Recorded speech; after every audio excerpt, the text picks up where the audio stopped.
Sir जी hello थोड़ा side है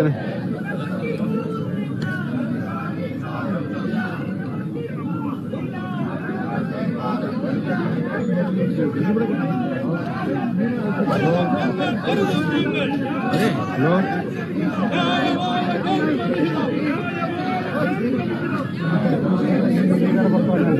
हाँ ओके सर इच्छा सर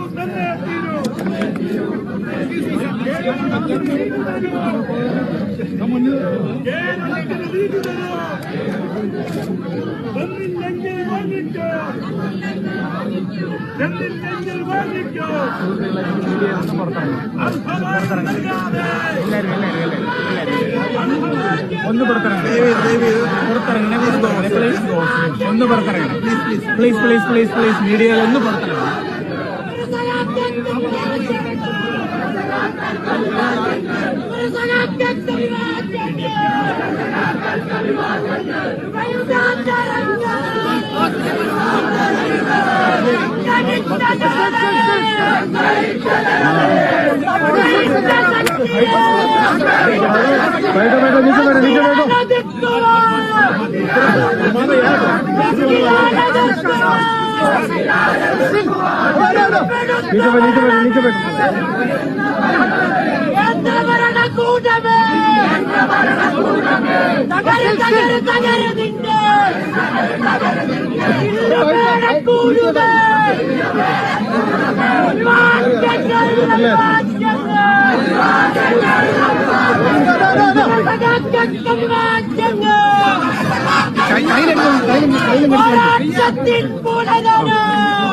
പ്രിയപ്പെട്ട സുഹൃത്തുക്കളെ, കേരളത്തിലെ സമരം ഇവിടെ ആരംഭിക്കാൻ പോവുകയാണ്. ദയവ് ചെയ്ത് വേദിയിൽ നിന്ന് ആൾക്കാർ ഒന്ന് മാറുക, രണ്ട് സൈഡിലേക്ക് ഒതുങ്ങി നിൽക്കുക. എല്ലാവരും അവരുടെ കസേരകളിൽ ഇരിക്കുക. കേരളത്തിന്റെ സമരം ഇവിടെ ആരംഭിക്കാൻ പോകുകയാണ്. ദയവ് ചെയ്ത് എല്ലാവരും തടസ്സം സൃഷ്ടിക്കുന്ന ഒരു സൈഡിലേക്ക് മാറുക പ്ലീസ്. ദയവ് ചെയ്ത് എല്ലാവരും സൈഡിലേക്ക് മാറുക. എല്ലാവരും സൈഡിലേക്ക് മാറുക please please please please. Photo ഒക്കെ പിന്നീട് എടുക്കാം. പ്ലീസ് മാറുക. പ്രിയപ്പെട്ട സഹോദരി സഹോദരന്മാരെ, കേരളത്തിന്റെ ഐതിഹാസികമായ സമരം ഇവിടെ ആരംഭിക്കാൻ പോകുകയാണ്. ഇന്ത്യ എന്നാൽ യൂണിയൻ ഓഫ് സ്റ്റേറ്റ്സ് ആണ്. നമ്മൾ വിളിച്ച മുദ്രാവാക്യം പോലെ ആരും ആരുടെ കീഴെയുമല്ല, ആരുടെ താഴെയുമല്ല.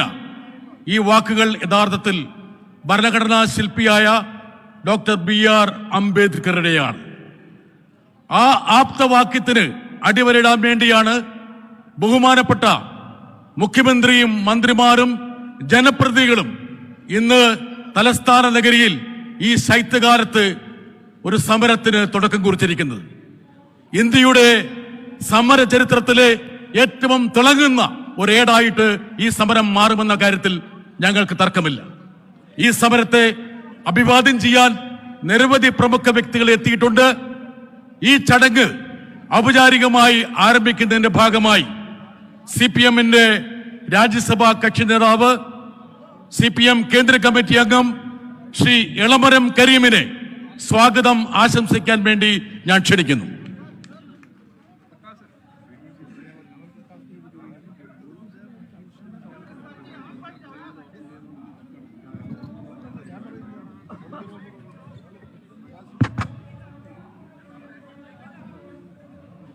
ബഹുമാന്യരെ,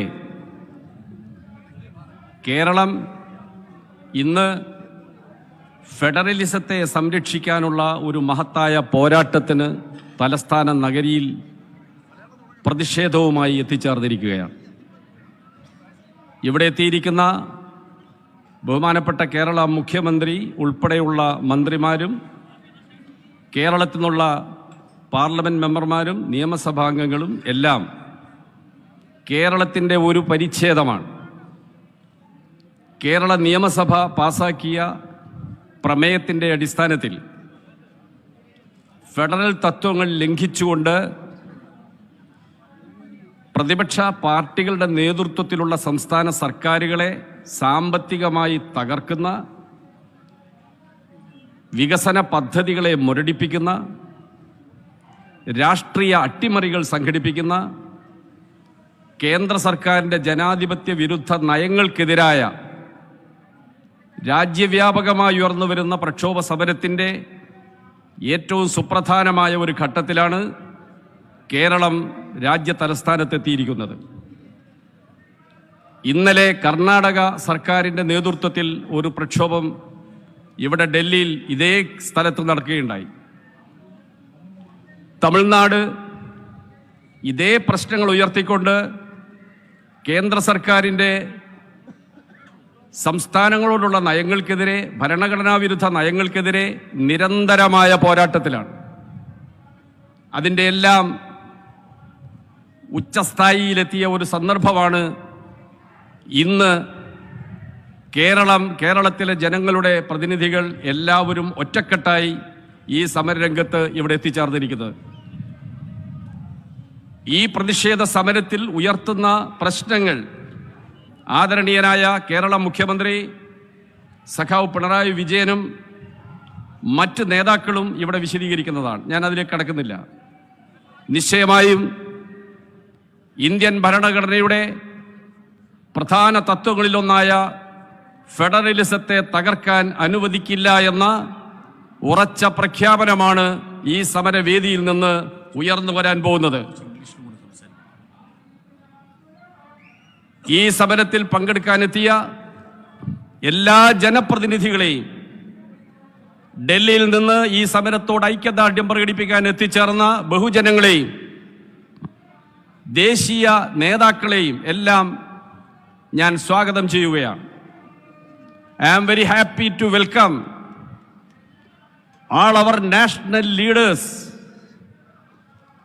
Chief Minister and other ministers from Kerala, Member of Parliaments from Kerala and MLAs from Kerala, to raise protest against the anti-federal policies of Government of India. At all India level, several states led by opposition parties are on the path of agitation against the violation of constitutional rules such as federalism, secularism, and democracy. In that agitation, Kerala marks a historical day. Today, the entire Kerala people, representing the entire Kerala people, the whole ministry and people's representatives are assembled here to raise Kerala's protest against central government's anti-federal policies. ഇവിടെ എത്തിച്ചേർന്ന എല്ലാവരെയും ഞാൻ സ്വാഗതം ചെയ്യുന്നു. ആദരണീയനായ കേരള മുഖ്യമന്ത്രി ശ്രീ പിണറായി വിജയനെ നിങ്ങളുടെ എല്ലാവരുടെയും പേരിൽ സ്വാഗതം ചെയ്യുന്നു. Comrade Sitaram Yechuri, General Secretary of CPIM, is present here. I welcome Comrade Sitaram Yechuri. Comrade D. Raja, General Secretary of CPI, is here. I welcome Comrade D. Raja. CPIM State Secretary, Comrade Govindan Master, is here. I welcome MV Govindan Master. Secretary of our guest from Tamil Nadu, IT Minister of Tamil Nadu Cabinet, Sri Palani Thiagarajan, is here. He came in the morning and met Chief Minister and discussed and expressed his solidarity with Kerala. Now he is here to address you. I welcome Sri Palani Thiagarajan, IT Minister of Tamil Nadu. I welcome Sri Binoy Vishwam, Secretary of CPI Kerala State Committee. I welcome Jose K. Mani, Chairman of Kerala Congress, is here. I welcome LDF Convener, Kerala State Convener, Comrade E.P. Jayarajan. Comrade Prakash Karat, Brinda Karat, M.A. Baby, A. Vijay Raghavan, and several other leaders are present here to express their solidarity with this historic agitation. I welcome you all, particularly the media persons and the peoples from the Delhi city who are come here to express their solidarity to the protest of Kerala people. All of you, once more, I welcome. Comrade Binoy Vishwam will preside over this function.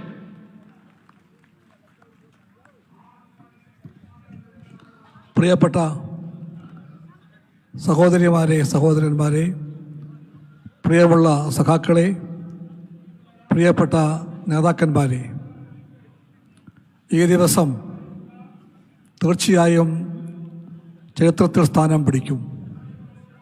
ഈ തണുത്ത രാവിലെ ദേശീയ ഐക്യത്തിൻ്റെയും federal പ്രമാണങ്ങളുടെയും ഉദാത്തമായ മൂല്യങ്ങൾ ഉയർത്തിപ്പിടിക്കാൻ വേണ്ടിയാണ്, ആ സമര ചൂട് പകരാൻ വേണ്ടിയാണ് നമ്മളെല്ലാം ഇവിടെ ഒത്തുകൂടിയിരിക്കുന്നത്.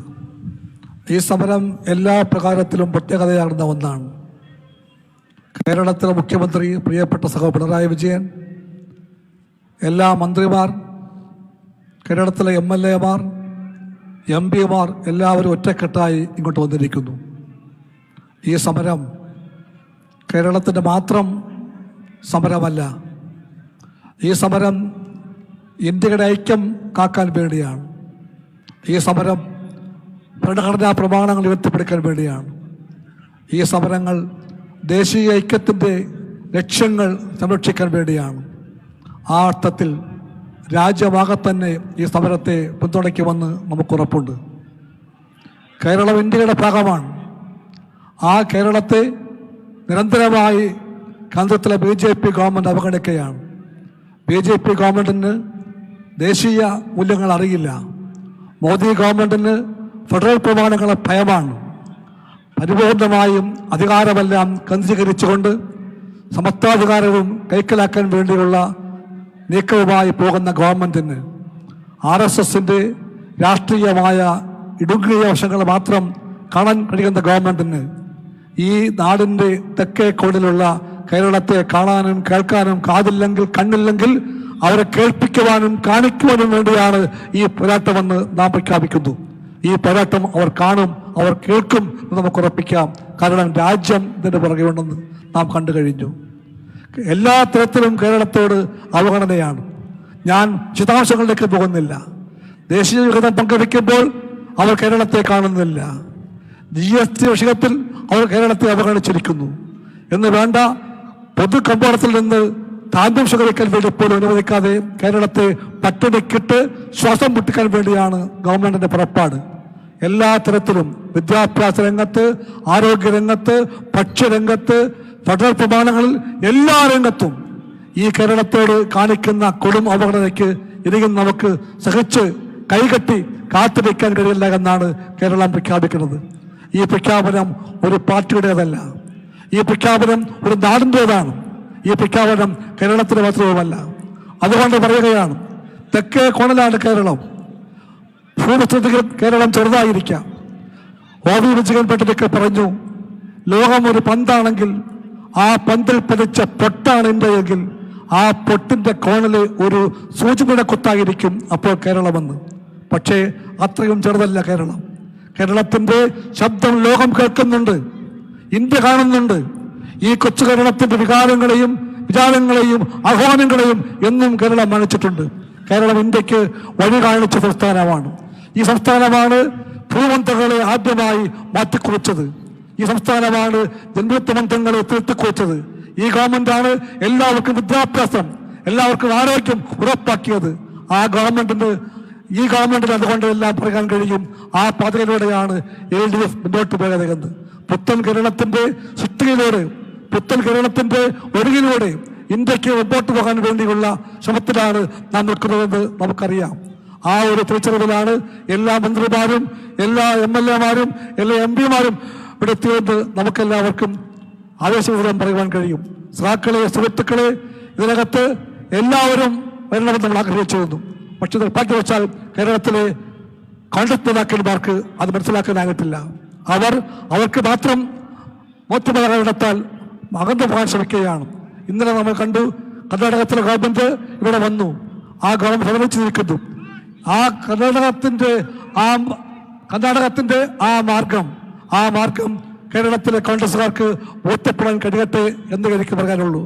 If spring has come can spring be, if winter has come can spring be far away എന്ന് പറയുമ്പോഴാണ് വിഷയം. കർണാടകത്തിന് ബോധ്യപ്പെട്ടുവെങ്കിൽ നാളെ കേരളത്തിലെ കോൺഗ്രസുകാർക്ക് ബോധ്യപ്പെടുമെന്ന് നമുക്ക് ഉറപ്പിക്കാം. സഖാക്കളെ, സുഹൃത്തുക്കളെ, ഞാൻ ദുഃഖമായിട്ട് ഒന്നും പറയാൻ ആഗ്രഹിക്കുന്നില്ല. ഇപ്പോൾ നമ്മുടെ നാടിന്റെ എല്ലാ വികാരങ്ങളെയും, എല്ലാ ഐക്യത്തെയും, എല്ലാ പാരമ്പര്യങ്ങളെയും, എല്ലാ പോരാട്ട വിധത്തെയും ഉയർത്തിപ്പിടിക്കുന്ന സമരത്തിലേക്ക് എത്തിച്ച എല്ലാവരെയും ഞാൻ എല്ലാവർക്കും വേണ്ടിയും അഭിവാദം ചെയ്യുന്നു. എന്റെ വാക്കുകൾ ചുരുക്കുന്നു. സഖാക്കളെ, മുന്നോട്ട്. We are glad to invite Dr. Farooq Abdullah, who has come to express solidarity with this agitation. ये बड़ा आंदोलन यहाँ शुरू हो रहे, सिर्फ केरला अकेला नहीं है, ये इंडिया का डिफरेंट लीडर्स, डिफरेंट स्टेट्स हमारा साथ है. अभी भी मैसेज CM साहब को मिला है मिजोरम CM के तरफ से. ये एजिटेशन को सोलिडारिटी डिक्लेयर करके उन्होंने मैसेज भेजा है. I warmly welcome Dr. Farooq Abdullah to this great agitation.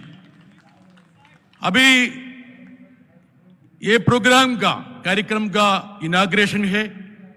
Kerala का मुख्यमंत्री, the respected Chief Minister, will inaugurate this great agitation, which is going to create history in this country.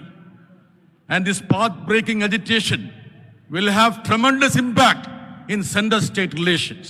ये लड़ाई हम शुरू हो रहे. I warmly welcome the Chief Minister of Kerala, one of the fairest fighters of this country for the federal character of this nation.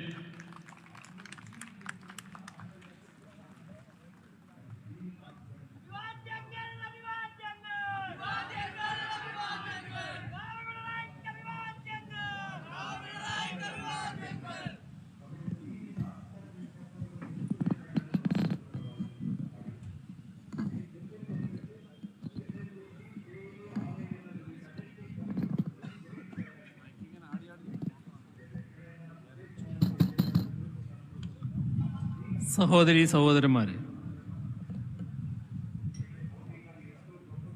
നമ്മുടെ ഈ പരിപാടിയിൽ ധാരാളം മലയാളികളല്ലാത്തവർ പങ്കെടുക്കുന്നുണ്ട്. അവർക്ക് മലയാളത്തിൽ സംസാരിക്കുമ്പോൾ മനസ്സിലാക്കാൻ വിഷമമാകും. അതുകൊണ്ട് ആദ്യ ഭാഗം, കുറച്ച് ഭാഗം ഞാൻ ഇംഗ്ലീഷിൽ പറയാമെന്നാണ് ഉദ്ദേശിക്കുന്നത്. ഇവിടെ നമ്മുടെ ഈ സമരത്തെ അഭിവാദ്യം ചെയ്യാൻ ദേശീയ നേതാക്കൾ വേദിയിലുണ്ട്. ഇനിയും ഒട്ടേറെ പേർ എത്തിച്ചേരാനുമുണ്ട്. അവർ പറയുന്നത് കേൾക്കലും വളരെ പ്രധാനമാണ്. അതുകൊണ്ട് വളരെ കൂടുതൽ കാര്യങ്ങളിലേക്ക് കടന്നു പോകുന്നതിൽ അനൗചിത്യമുണ്ട്. എങ്കിലും കേരളം എന്തുകൊണ്ട് ഇത്തരമൊരു സമരത്തിലേക്ക് വരേണ്ടി വന്നു എന്നത് പറയാതിരിക്കുന്നതും അനൗചിത്യമാകും. അപ്പോൾ ഈ രണ്ട് അനൗചിത്യത്തിൻ്റെ നടുക്കാണ് ഞാൻ നിൽക്കുന്നത്. അതുകൊണ്ട് അഥവാ ദീർഘിച്ചു പോകുന്നുണ്ടെങ്കിൽ ക്ഷമിക്കണമെന്നാണ് എനിക്ക് ആദ്യമേ തന്നെ പറയാനുള്ളത്. Dear friends and comrades, greetings to you all. Today we are at a historical juncture of the Indian Republic. A democracy that was envisaged as a union of states is slowly and steadily being crippled into an undemocratic union over states. We are seeing its manifestations around the country, especially in opposition-ruled states. We have all come together to register our strong protest against this and to preserve the federal structure of India. Today, we are marking the beginning of a renewed fight that would herald a dawn of ensuring equitable treatment of the states. This fight would also strive to maintain a balance in the center-state relations.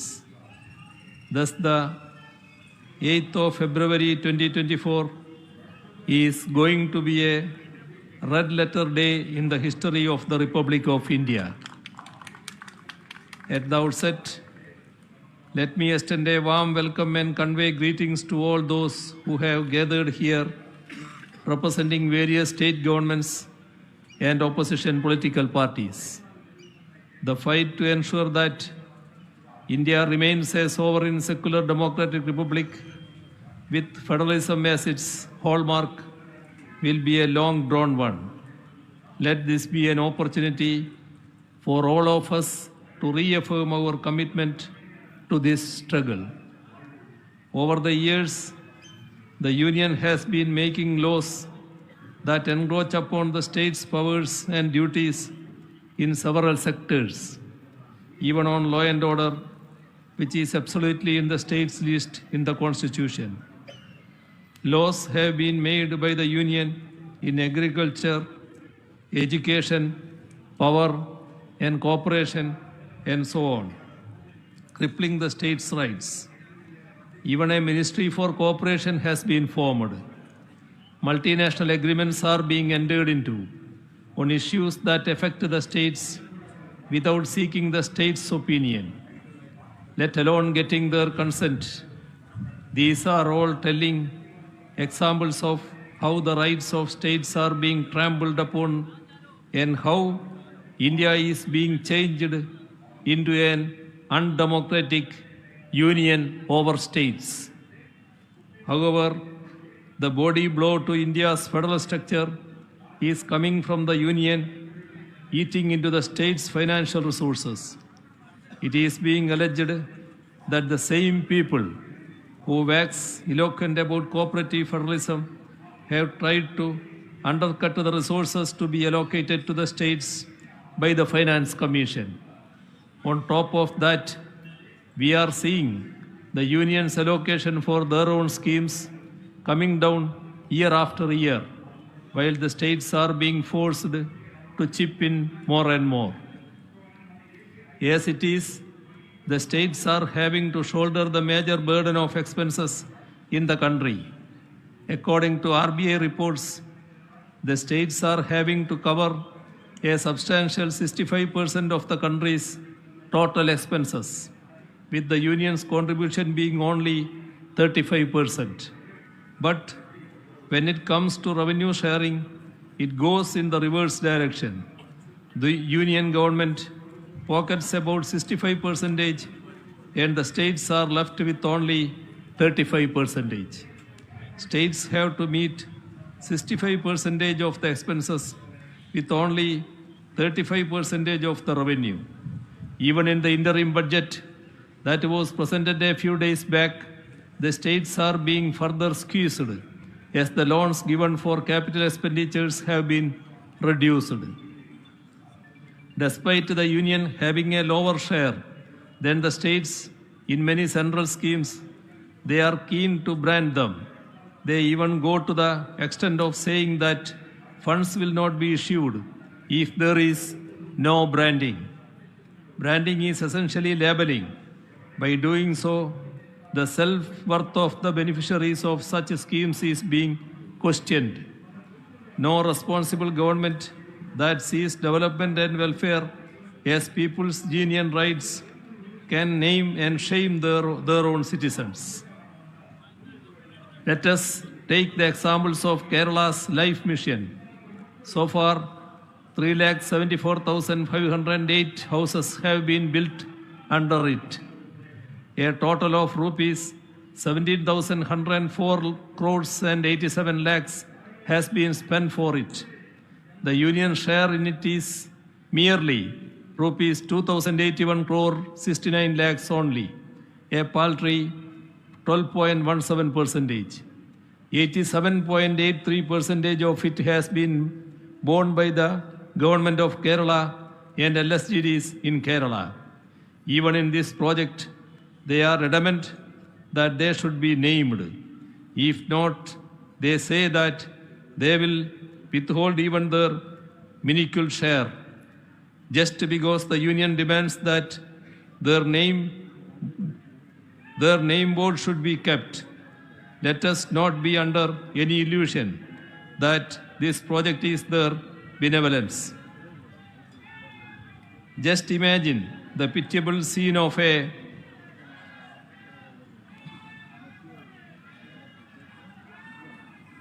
poor man's house bearing the mark that it is somebody else's gift. To put such a mark amounts to an insult on the self-esteem of the concerned family and would result in a shameful stigma that they will have to suffer even after generations. We would like to make it very clear that the state of Kerala will in no way allow it to happen. We see a rapid rise in the union's revenue earned through cess and surcharge. They need not be shared with the states as they do not come under the divisible pool. There has been a rise of 133% in collection of major cess and surcharge levied by the union government on various products between 2017-18 and 2022-23. It went up from rupees 2,18,553 crore to rupees 5,10,549 crore during that 5-year period. Despite amassing all this revenue, not a single penny from it is shared with the states. We all know what has happened with the GST compensation. It was regularly being delayed, and it was when many of us state governments decided to approach the Honorable Supreme Court together that the union government disbursed arrears. The revenue neutral rate that was predicted when GST was being rolled out is said to be achieved. Yet, GST compensation has been done away with. when GST was introduced, there were some calculations by the Ministry of Finance that envisaged that in order to be revenue neutral, the average GST rate must be at least 17%. Until we achieve that specific benchmark, the union government is obliged to continue GST compensation. The current average rate is only 11.4%. States had to give up considerable financial rights so that GST could be introduced. Now we should stand together to ensure that what is rightfully ours is not denied. ഇവിടെ കേരളത്തെ സംബന്ധിച്ചിടത്തോളം 3 തരത്തിലുള്ള കുറവുകളാണ് ഉണ്ടാകുന്നത്. ഒന്നാമത്തത്, രാജ്യത്തിൻ്റെ ആകെ വരുമാനത്തിൽ സംസ്ഥാനത്തിനുള്ള ഓഹരി തുടർച്ചയായി പരിമിതപ്പെടുത്തുകയാണ്. ആ പരിമിതപ്പെടുത്തൽ കൊണ്ടുവരുന്നതാണ് ഒന്നാമത്തെ കുറവ്. യൂണിയൻ സർക്കാർ ഏകപക്ഷീയമായാണ് ധനകാര്യ കമ്മീഷൻ്റെ പരിഗണനാ വിഷയങ്ങൾ തീരുമാനിക്കുന്നത്. സംസ്ഥാനങ്ങളുടെ നിർദ്ദേശങ്ങൾ അവയിൽ ഉൾപ്പെടുത്താറില്ല. ഓരോ ധനക്കമ്മീഷനും കഴിയുമ്പോൾ കേരളത്തിലെ നികുതി കുത്തനെ ഇടിയുകയാണ്. ആരോഗ്യം, വിദ്യാഭ്യാസം ഉൾപ്പെടെ പല മേഖലകളിൽ കേരളം കൈവരിക്കുന്ന വലിയ നേട്ടങ്ങൾ അവ ചൂണ്ടിക്കാണിച്ചുകൊണ്ടാണ് പലപ്പോഴും ഇത്തരം കുറവ് വരുത്തലിനെ ന്യായീകരിക്കുന്നത്. ജനസംഖ്യാ നിയന്ത്രണത്തിൽ നല്ല നേട്ടം കൈവരിച്ച സംസ്ഥാനമാണ് കേരളം. പക്ഷേ ആ നേട്ടം സംസ്ഥാനത്ത് തന്നെ ശിക്ഷയായി മാറുകയാണ്. നേട്ടത്തിൻ്റെ പേരിൽ വിഹിതം കുറക്കുന്നു. നേട്ടങ്ങൾ പരിരക്ഷിക്കണമെങ്കിൽ പണം വേണ്ടേ? പുതുതലമുറ പ്രശ്നങ്ങൾ നേരിടണമെങ്കിൽ അതിനും പണം വേണ്ടേ? അത് തരാൻ തയ്യാറല്ല. നേട്ടത്തിന് ശിക്ഷ, ഇത് ലോകത്ത് മറ്റൊരിടത്തും കാണാൻ കഴിയാത്ത പ്രതിഭാസമാണ്. രണ്ടാമത്തേത്, കേരളത്തിന് യൂണിയനിൽ നിന്ന് വിവിധ ഇനങ്ങളിൽ ലഭിക്കേണ്ട തുകകൾ വൈകിക്കുകയാണ്.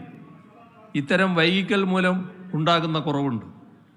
ഇന്നത്തെ നിലക്ക് യൂണിയനിൽ നിന്ന് കേരളത്തിന് ലഭിക്കാനുള്ള തുകകൾ: UGC ശമ്പള പരിഷ്കരണം 750 കോടി രൂപ, തദ്ദേശ സ്ഥാപനങ്ങൾക്കുള്ള വികസന ഗ്രാന്റ് 1921 കോടി രൂപ, നെല്ല് സംഭരണം ഉൾപ്പെടെ ഭക്ഷ്യസുരക്ഷാ പദ്ധതിയുമായി ബന്ധപ്പെട്ടത് 1100 കോടി രൂപ, വിവിധ ദുരിതാശ്വാസങ്ങൾക്കുള്ളത് 139 കോടി രൂപ, സ്റ്റേറ്റ് ഡിസാസ്റ്റർ മിറ്റിഗേഷൻ ഫണ്ട് 69 കോടി രൂപ, capital investment special assistance CAPEX എന്ന ചുരുക്കപ്പേരിൽ അറിയപ്പെടുന്ന 3000 കോടി രൂപ.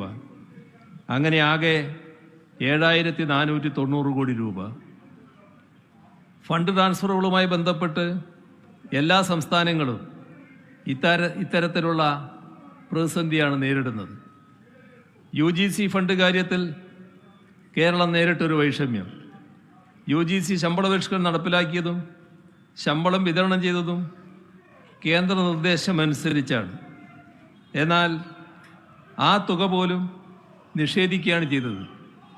യൂട്ടിലൈസേഷൻ സർട്ടിഫിക്കറ്റ് വൈകിയതുകൊണ്ട് ചെലവാക്കിയ തുക തരില്ല എന്ന ന്യായമാണ് കേന്ദ്രം പറയുന്നത്. സർട്ടിഫിക്കറ്റ് വൈകുമ്പോൾ തുക തരുന്നത് വൈകുന്നത് മനസ്സിലാക്കാം. പക്ഷേ ആ കാരണം കൊണ്ട് തുക തന്നെ തരില്ല എന്ന് പറഞ്ഞാലോ?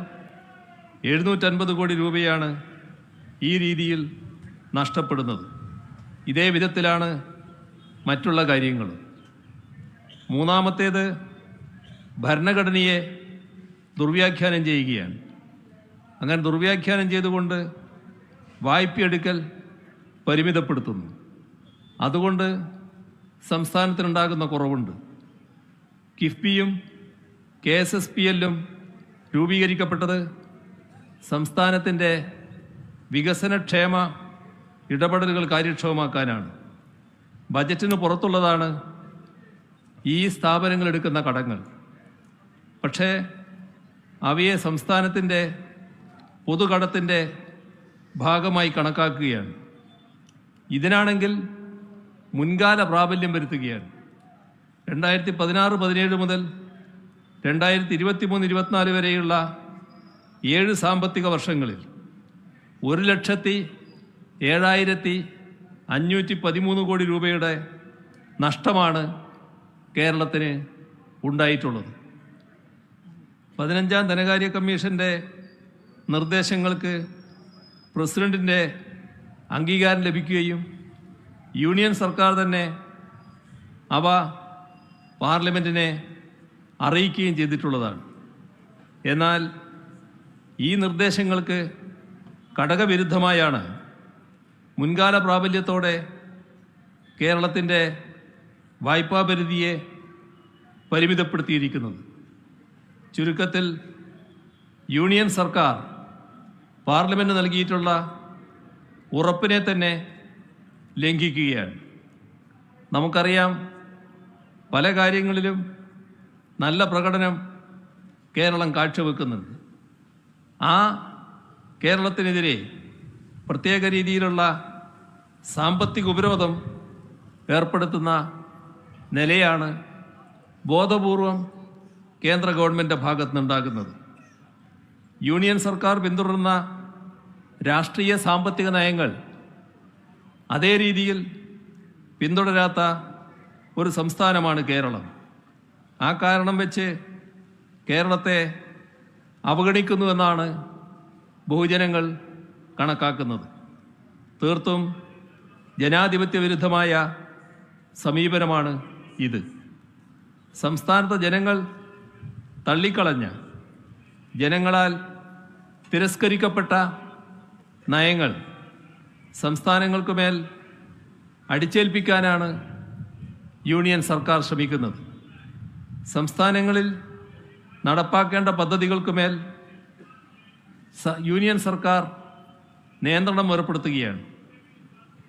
കേരളത്തെ സംബന്ധിച്ചിടത്തോളം ഇത് ഒരു രീതിയിലും അംഗീകരിക്കാൻ കഴിയുന്നതല്ല.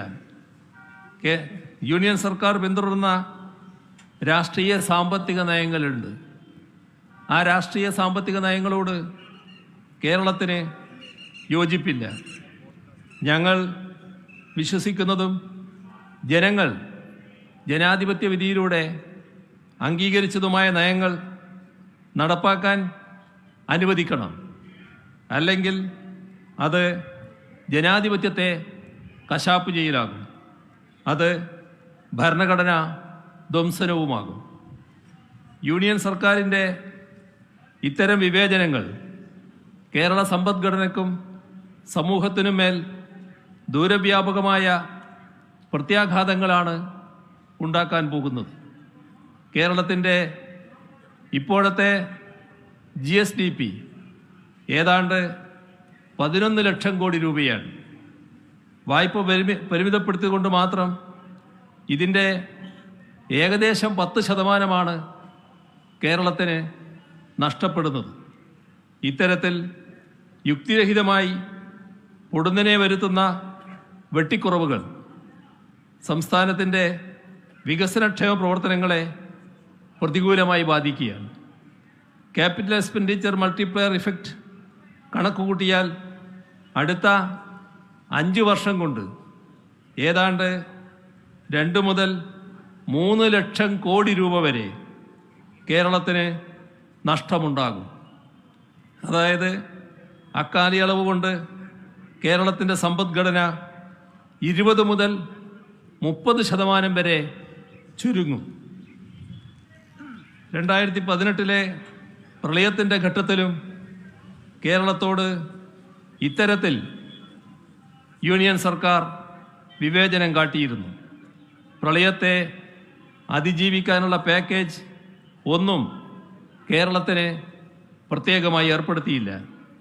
പ്രളയഘട്ടത്തിൽ നടത്തപ്പെട്ട ദുരിതാശ്വാസ പ്രവർത്തനങ്ങൾക്ക് നിർബന്ധപൂർവം പണം ഈടാക്കി. ആ ഘട്ടത്തിൽ ലഭ്യമാക്കിയ ഭക്ഷ്യധാന്യങ്ങൾക്ക് വരെ പണം പിടിച്ചു പറിച്ചു. ഇത്തരം ദുരന്തങ്ങൾ അടിക്കടി ഉണ്ടാകുന്നതുകൊണ്ട് കേരളത്തിലൊരു കാലാവസ്ഥാ ഗവേഷണ കേന്ദ്രം ഏർപ്പെടുത്തണമെന്ന് കേരളം ആവശ്യപ്പെട്ടു. പക്ഷേ അതും യൂണിയൻ ഗവൺമെൻറ് നിഷേധിച്ചു.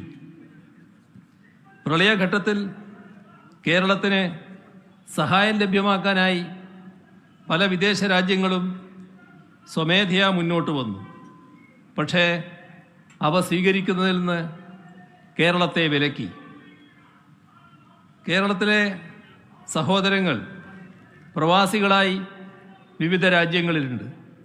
അവർ അവിടുന്ന് സംഭാവന നൽകാൻ തയ്യാറാണ്. ഏതെങ്കിലും മന്ത്രിമാരാരെങ്കിലും വന്നാൽ നന്നാകുമെന്ന് പറഞ്ഞതിൻ്റെ ഭാഗമായി അവരെ പോയി കാണുന്നതിന് കേരളത്തിന് തീരുമാനമെടുത്തു. പക്ഷേ കേരളത്തിൻ്റെ മന്ത്രിമാരെ യൂണിയൻ സർക്കാർ വിലക്കുന്ന നിലയാണ് എടുത്തത്. എത്ര മനുഷ്യത്വരഹിതമായ രീതിയിലാണ് കേന്ദ്ര ഗവൺമെൻറ്റിൻ്റെ സമീപനമെന്താണ് ഇത് കാണിക്കുന്നത്.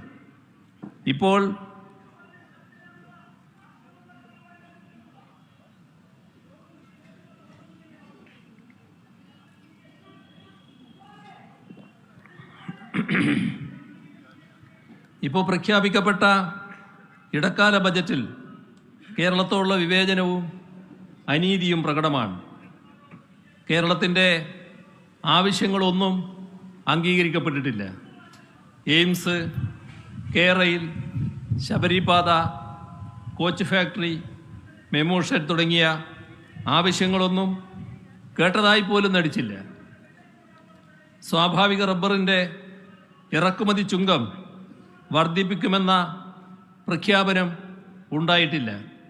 റബ്ബർ വിലസ്ഥിരത ഉറപ്പുവരുത്താനായി ഒരു കേന്ദ്ര ഫണ്ടും സ്ഥാപിച്ചിട്ടില്ല.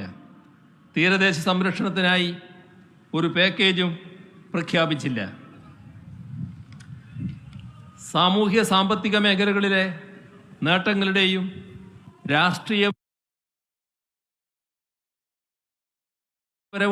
രാഷ്ട്രീയപരവും പ്രത്യയശാസ്ത്രപരവുമായ വ്യത്യാസങ്ങളുടെയും പേരിൽ കേരളത്തെ ശിക്ഷിക്കുകയാണ്.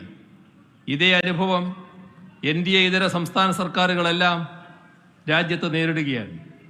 ഇതിനെ അതിജീവിക്കണമെങ്കിൽ നമ്മൾ ഒരുമിച്ച് നിന്നേ മതിയാകും. നമ്മളുടെ ഒരുമയെ അസ്ഥിരപ്പെടുത്താനുള്ള ആസൂത്രിതമായ ശ്രമങ്ങൾ ശക്തിപ്പെടുമ്പോൾ അവയ്ക്കെതിരെ കൂടുതൽ യോജിപ്പോടെ നമ്മൾ പ്രവർത്തിക്കണം. അങ്ങനെ ഫെഡറലിസത്തെയും സഹകരണാത്മക ഫെഡറലിസത്തെയും ശക്തിപ്പെടുത്തണം. ഇന്നലെ ബഹുമാനായ പ്രധാനമന്ത്രി ഇത്തരത്തിലുള്ള ചില പ്രക്ഷോഭങ്ങൾ കൂടി മനസ്സിൽ വെച്ചുകൊണ്ടാകാം ഇന്നലെ കർണാടക പ്രക്ഷോഭവുമായി രംഗത്ത് വന്നു. ഇന്ന് ഈ പ്രക്ഷോഭം നടക്കുന്നു. തമിഴ്നാട് ഇതേ രീതിയിലുള്ള പ്രക്ഷോഭം ഉയർത്തുന്നു. എല്ലാം ഇത്തരത്തിൽ അവഗണന നേരിടുന്ന സംസ്ഥാനങ്ങൾ യൂണിയൻ സർക്കാരിൻ്റെ നിലപാടിൽ പ്രതിഷേധിക്കുകയാണ്. അപ്പോൾ രാജ്യത്തിൻ്റെ പൊതുവായ ഐക്യത്തിനെതിരെ എന്തോ സൗത്ത് ഇന്ത്യ പ്രത്യേകമായ രീതിയിൽ അണിനിരക്കുന്നുവെന്ന മട്ടിലുള്ള ഒരു പ്രതികരണം പ്രധാനമന്ത്രിയുടെ ഭാഗത്ത് നിന്ന് വരികയുണ്ടായി. രാജ്യത്തിൻ്റെ ഐക്യത്തിന് വിഘാതം സൃഷ്ടിക്കുന്ന നടപടികൾ യൂണിയൻ സർക്കാരിൻ്റെ ഭാഗത്തു നിന്നാണ് ഉണ്ടാകുന്നത്. ഞങ്ങൾ രാജ്യത്തിൻ്റെ ഐക്യത്തിന് വേണ്ടിയാണ് നിലകൊള്ളുന്നത്. രാജ്യത്തിൻ്റെ ഫെഡറലിസമാണ് രാജ്യത്തിൻ്റെ ഐക്യം ഉറപ്പുവരുത്തുന്നത്. മതനിരപേക്ഷതയാണ് രാജ്യത്തിൻ്റെ ഐക്യം ഉറപ്പുവരുത്തുന്നത്. അത്തരം കാര്യങ്ങൾ ശക്തിപ്പെടുത്തണം എന്നത് തന്നെയാണ് ഞങ്ങളുടെ പൊതുവായ നിലപാട്. അതിൽ ഏതെങ്കിലും തരത്തിലുള്ള വെള്ളം ചേർക്കലുകൾ നടക്കുമ്പോൾ, അതിന് വ്യതിയാനങ്ങളുണ്ടാകുമ്പോൾ അതിനെതിരെ ഞങ്ങൾ പ്രതികരിക്കുന്നുവെങ്കിൽ അത് രാജ്യത്തിൻ്റെ ഐക്യത്തിനാണ് വഴിവെക്കുക എന്നുള്ളതാണ് ഞങ്ങൾക്ക് ആ കാര്യത്തിൽ പറയാനുള്ളത്. ഇടക്കാല ബജറ്റിൽ ഉൾപ്പെടെ രാജ്യത്തെ സാധാരണക്കാർക്കും പാവപ്പെട്ടവർക്കും വേണ്ടി തങ്ങളൊന്നും ചെയ്യാൻ ഉദ്ദേശിക്കുന്നില്ല എന്നാണ് യൂണിയൻ സർക്കാർ വ്യക്തമാക്കിയിട്ടുള്ളത്.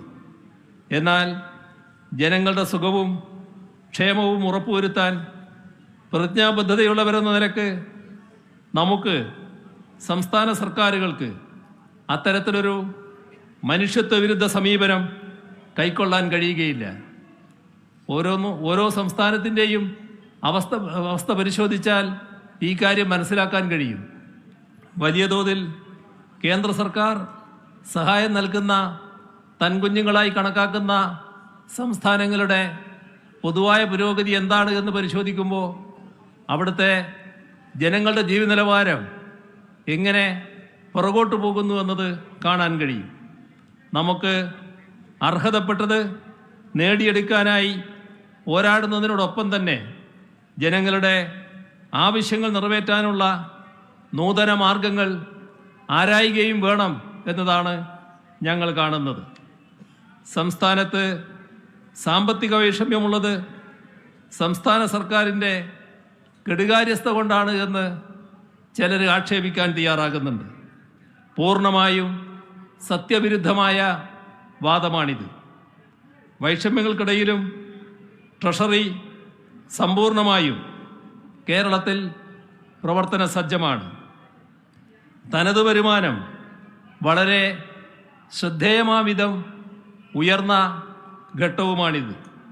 സംസ്ഥാനത്തിൻ്റെ മൊത്തം ചെലവെടുത്താൽ 2020-21 1,31,884 കോടി രൂപയായിരുന്നു. അത് 2020-21. അപ്പോൾ 2022-23 1,58,738 കോടി രൂപയായി ഉയർന്നു. 1,31,000 കോടിയിൽ നിന്ന് 1,58,000 കോടിയായി ഉയർന്നു. ഈ വർഷാവസാനം അത് 1,68,407 കോടി രൂപയായി ഉയരുമെന്നാണ് നാം കാണേണ്ടത്. ഇത് സംസ്ഥാനത്തിൻ്റെ സാമ്പത്തിക സജീവതയാണ് കാണിക്കുന്നത്, കെടുകാര്യസ്ഥയല്ല. തനത് വരുമാനത്തിൽ കാര്യമായ വർധനവുണ്ടാക്കിക്കൊണ്ട് തന്നെയാണ് കൂടുതൽ തുക ചെലവിട്ടത്. ഒറ്റ വർഷം കൊണ്ട് തനത് നികുതി വരുമാനം 2020-21 47,661 കോടി രൂപയായിരുന്നത് 2021-22 58,341 2022-23 71,968 കോടി രൂപയായും സംസ്ഥാനത്തിന് ഉയർത്താനായി. വർഷാവസാനം 78,000 കോടി രൂപയാവും. അതായത് 2020-21 നിന്ന് 47,661 കോടിയിൽ നിന്ന് ഈ വർഷം അവസാനമാകുമ്പോൾ 78,000 കോടി രൂപയിലേക്ക് ഉയർത്താൻ സംസ്ഥാനത്തിന് കഴിയുകയാണ്. ഇത് കേന്ദ്ര ഗവൺമെൻറ്റിൻ്റെ ഭാഗത്തു നിന്നുള്ള എല്ലാ ദ്രോഹ നടപടികളും ഉണ്ടായിട്ടും കേരളത്തിലെ സാമ്പത്തിക നിശ്ചലത ഉണ്ടായില്ല എന്നാണ് വ്യക്തമാകുന്നത്. ഇങ്ങനെ തനത് വരുമാനം ഉയർത്തിയെടുത്തതാണോ സാമ്പത്തിക കെടുകാര്യസ്ഥത? കേന്ദ്രത്തിൻ്റെ വിപരീത നിലപാടുകളൊക്കെ ഉണ്ടായിട്ടും ക്ഷേമ സേവന മേഖലകളിൽ ഒരു കുറവും വരുത്തിയില്ല. കാര്യമായ വർധനവ് ഉണ്ടാക്കാനും കഴിഞ്ഞു. 65 രൂപ സംസ്ഥാനം പിരിച്ചെടുത്താൽ 35 രൂപ കേന്ദ്രം തരുമെന്നാണ് കണക്ക്. കേരളം തനത് നികുതി വരുമാനമായി 79 രൂപ പിരിച്ചെടുക്കുമ്പോൾ കേന്ദ്രം തരുന്നത് 21 രൂപയാണ്. ഇത് മറ്റ് ചില സംസ്ഥാനങ്ങളുടെ കണക്ക് നോക്കണം. ഉത്തർപ്രദേശിന് 100-ൽ 46, ബീഹാറിന് 100-ൽ 70, കേരളത്തിന് 100-ൽ 21. ഇതിനെ വിവേചനമെന്നല്ലാതെ എന്താണ് പറയേണ്ടത്? സംസ്ഥാനങ്ങൾക്കായി വിഭജിക്കുന്ന നികുതിയിലെ കേരളത്തിൻ്റെ വിഹിതം 10ാം ധനകാര്യ കമ്മീഷൻ്റെ കാലത്ത് 3.87% ഇത് 14ാം ധനകാര്യ കമ്മീഷനിൽ 2.5% 15ാം ധനകാര്യ കമ്മീഷനിൽ 1.9% കുറഞ്ഞു. ഇതിൻ്റെ ഫലമായി കേരളത്തിനുണ്ടായ നഷ്ടം 18,000 കോടി രൂപയാണ് എന്നത് കേന്ദ്രത്തിന് അറിയാത്തതല്ല. സംസ്ഥാനത്ത് ലഭിക്കേണ്ട കേന്ദ്ര വിഹിതത്തിൽ 57,400 കോടി രൂപയുടെ വെട്ടിക്കുറവാണ് വരുത്തിയിട്ടുള്ളത്. അതിൻ്റെ വിശദാംശങ്ങൾ പലവട്ടം പറഞ്ഞിട്ടുള്ളതാണ്. GST നഷ്ടപരിഹാരം നിർത്തലാക്കിയതിനെ തുടർന്ന് 12,000 കോടി, റവന്യൂ ഡെഫിസിറ്റ് ഗ്രാന്റ് ഇനത്തിൽ 8,400 കോടി, നേരത്തെ പറഞ്ഞ കിഫ്ബിയുടെ അതേപോലെ പെൻഷൻ കമ്പനിയുടെ വായ്പകൾ പൊതുകടമായി കണക്കാക്കിയതിലൂടെ കടപരിധിയിൽ വെട്ടിക്കുറവ് വരുത്തിയതിൻ്റെ ഭാഗമായി 7,000 കോടി, പബ്ലിക് അക്കൗണ്ടിലുള്ള പണം പൊതുകടത്തിലേക്ക് ഉൾപ്പെടുത്തിയതിലൂടെ 12,000 കോടി. ഇതാണ് കേരളത്തിൻ്റെ നഷ്ടങ്ങളുടെ മറ്റൊരു പട്ടിക. കേന്ദ്രത്തിൻ്റെ സംസ്ഥാന വിരുദ്ധ നടപടികളുടെ തുടർ പരമ്പര ഉണ്ടായത് ഏത് ഘട്ടത്തിലാണ് എന്നതുകൂടി നാം ഇവിടെ ഓർക്കണം. അഭൂതപൂർവമായ നൂറ്റാണ്ടിലെ മഹാപ്രളയം, നിപ്പ, കോവിഡ് തുടങ്ങിയ മഹാമാരികൾ, ഇവയെല്ലാം കൊണ്ട് കേരളം വലിയ തോതിൽ ദുരന്തത്തിലായ ഘട്ടം. വല്ല വിധേനയും അതിൽ നിന്ന് കരകയറി ഒന്ന് പച്ചപിടിക്കാൻ കേരളം തീവ്ര ശ്രമം നടത്തുമ്പോൾ പ്രത്യേക സഹായത്തിലൂടെ സാധാരണ നിലയിൽ കേന്ദ്രം ആ സംസ്ഥാനത്തെ പിന്തുണയ്ക്കുകയാണ് ചെയ്യേണ്ടത്. എന്നാൽ അതേ ഘട്ടത്തിൽ തന്നെയാണ് ഈ ദ്രോഹ നടപടികളുടെ തുടർച്ച സംസ്ഥാനത്ത് നേരെ ഉണ്ടായത്. എത്ര ക്രൂരമാണിത്! ഇത് ചൂണ്ടിക്കാട്ടുമ്പോൾ രാഷ്ട്രീയ പ്രേരിതം എന്ന് പറയുന്നത് മനുഷ്യത്വമില്ലായ്മ കൊണ്ടാണ് എന്ന് മാത്രമേ പറയാനുള്ളൂ. പ്രതിസന്ധികളുടെ ഘട്ടത്തിലും രാജ്യത്തിന് തന്നെ അഭിമാനകരമായ അനവധി നേട്ടങ്ങൾ കേരളത്തിന് സ്വന്തമാക്കാനായിട്ടുണ്ട്. നീതി ആയോഗിൻ്റെ ദേശീയ മൾട്ടി ഡയമെൻഷൻസ് ദാരിദ്ര്യ സൂചികയിൽ കുറവ് ദാരിദ്ര്യമുള്ള സംസ്ഥാനം, നീതി ആയോഗ് തയ്യാറാക്കിയ സുസ്ഥിര വികസന സൂചികകൾ പ്രകാരം രാജ്യത്ത് ഒന്നാമത്തെ സംസ്ഥാനം, 2021 പബ്ലിക് അഫയേഴ്സ് ഇൻഡെക്സിൽ 1-ാം സ്ഥാനം, കേന്ദ്ര വിദ്യാഭ്യാസ മന്ത്രാലയത്തിൻ്റെ മികവിൻ്റെ സൂചികയിൽ 1-ാം സ്ഥാനം, നീതി ആയോഗിൻ്റെ ആരോഗ്യ സൂചികയിൽ 1-ാം സ്ഥാനം, ഏറ്റവും കൂടുതൽ സൗജന്യ ചികിത്സ നൽകിയ സംസ്ഥാനത്തിനുള്ള കേന്ദ്ര സർക്കാരിൻ്റെ ആരോഗ്യമന്ത്രൻ പുരസ്കാരം, ഇന്ത്യ ടുഡേ നടത്തിയ ഹാപ്പിനെസ് ഇൻഡെക്സ് സർവേയിൽ 1-ാം സ്ഥാനം തുടങ്ങി അസംഖ്യം നേട്ടങ്ങൾ കഴിഞ്ഞ 8 വർഷക്കാലയളവിൽ കേരളത്തിന് സ്വന്തമാക്കാനായി. കൂടുതൽ മികവിലേക്ക് പോകാൻ കേരളത്തെ സാധാരണഗതിയിൽ യൂണിയൻ സർക്കാർ പിന്താങ്ങുകയാണ് വേണ്ടത്.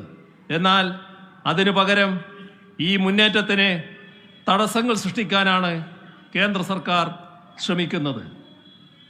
ഞങ്ങൾ എല്ലാ മാർഗങ്ങളും നോക്കി, അതെല്ലാം പരാജയപ്പെട്ടപ്പോഴാണ് ഇത്തരമൊരു പ്രതിഷേധ സമരത്തിൻ്റെ മാർഗം ഞങ്ങൾ സ്വീകരിക്കാൻ നിർബന്ധിതമായത്.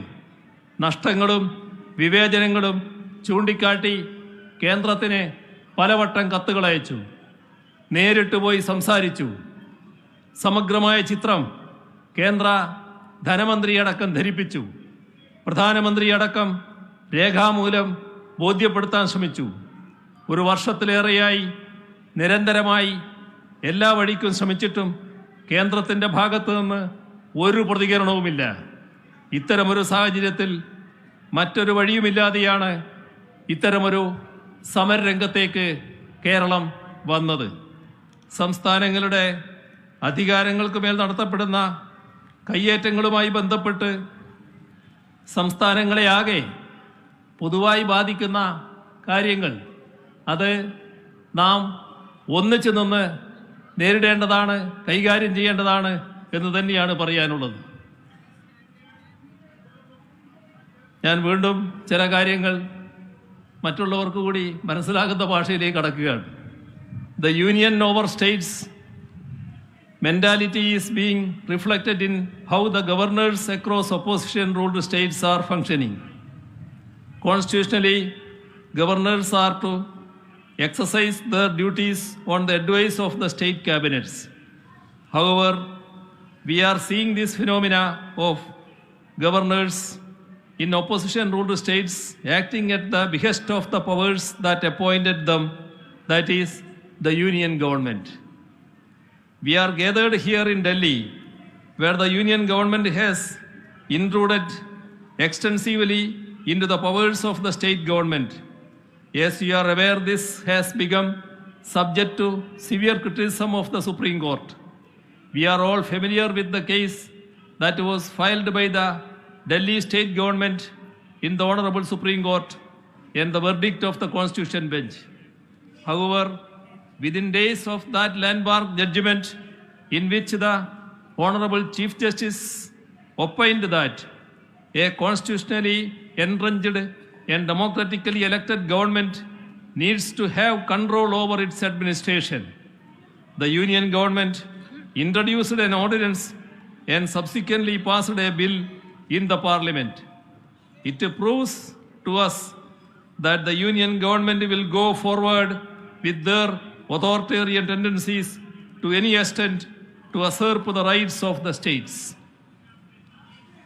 We have seen gubernatorial excesses in Punjab, West Bengal, Odisha, Telangana, Tamil Nadu, and so on.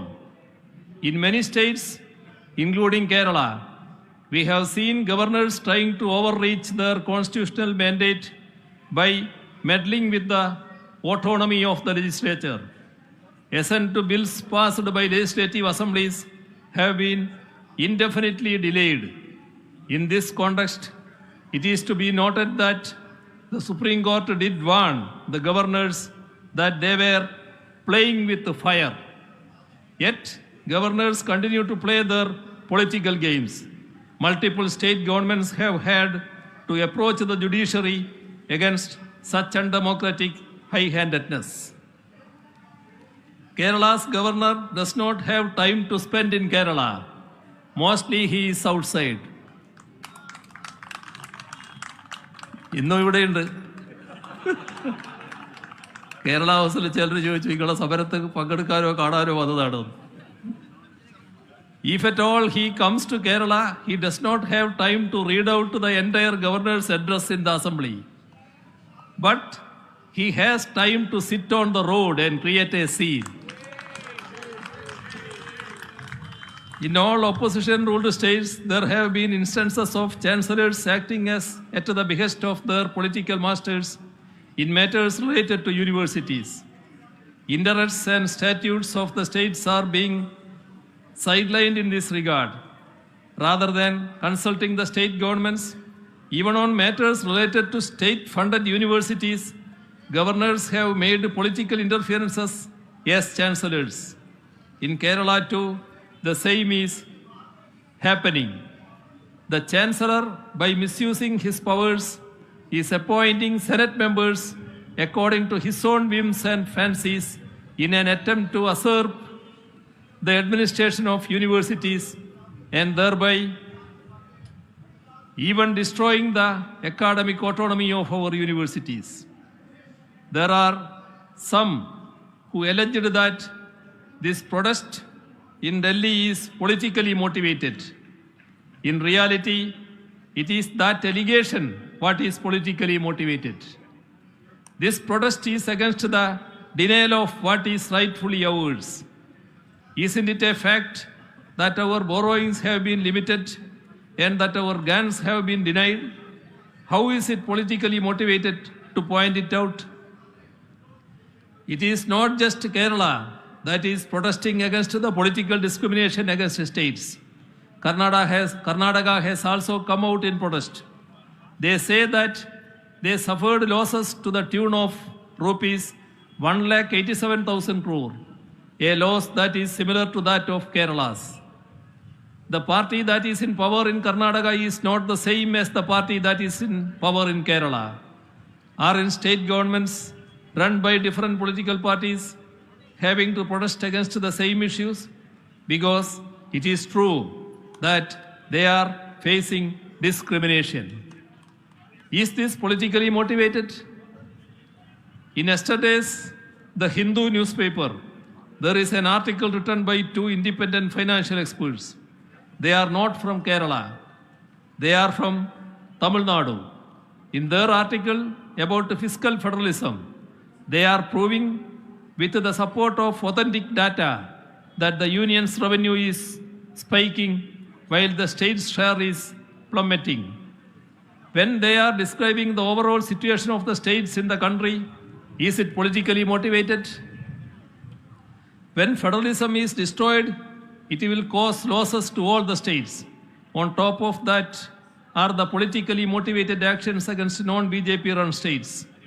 Efforts are on by certain sections to depict the genuine demands of states as an issue of north-south divide. It is totally untrue, unfounded and baseless. Ours is a democratic protest against the undoing of federal structure and the sheer discrimination against the states, irrespective of north-south considerations. However, taking into account the interests of our people and our state, we cannot be quiet. In our attempts to strengthen federalism and cooperative federalism, all these issues need to be addressed in such a way that India flourishes as a union of states instead of nose diving into an autocratic union over states. I hope that today's gathering will go a long way in reaffirming our resolve to strengthen our states and thereby our country. Let us hope that more states and opposition parties will join hands in this democratic struggle. Let me conclude by thanking you all for your presence and by extending greetings to you all once again. Thank you.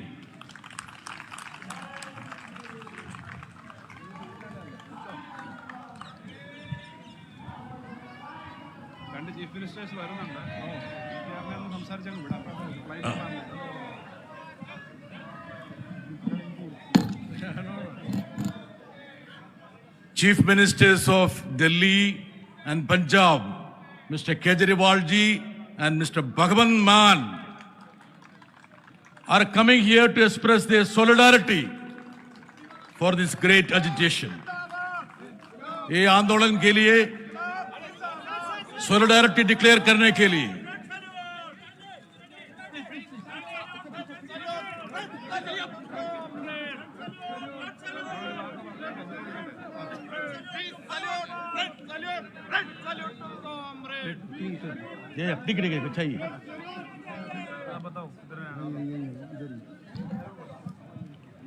Yes, please sit down, please.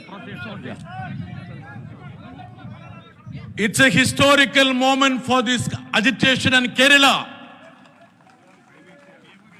Two chief ministers, Delhi Chief Minister Mr. Kejriwal and Punjab Chief Minister Mr. Bhagwan Man, both of them represent at least 6 crores of people in this country. They have come to declare their solidarity.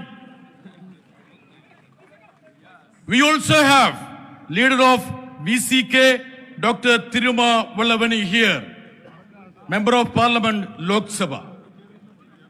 With the permission of Dr. Farooq Abdullah ji, Kejriwal ji, Bhagwan Man ji, and other senior leaders, let me now invite Shri Palanivel Tyagarajan, the Minister of IT in Tamil Nadu. Let me just briefly say, he is one of the brave fighter for center-state relations. When he was a finance minister of Tamil Nadu, he jointly fought with Kerala for the rights of the states. Center और राज्यों के बीच में न्याय होने के लिए जितना लड़ाई कर रहा है, इसका आगे है हमारा दोस्त PTR. With your permission, I invite Mr. PTR to address this historic agitation.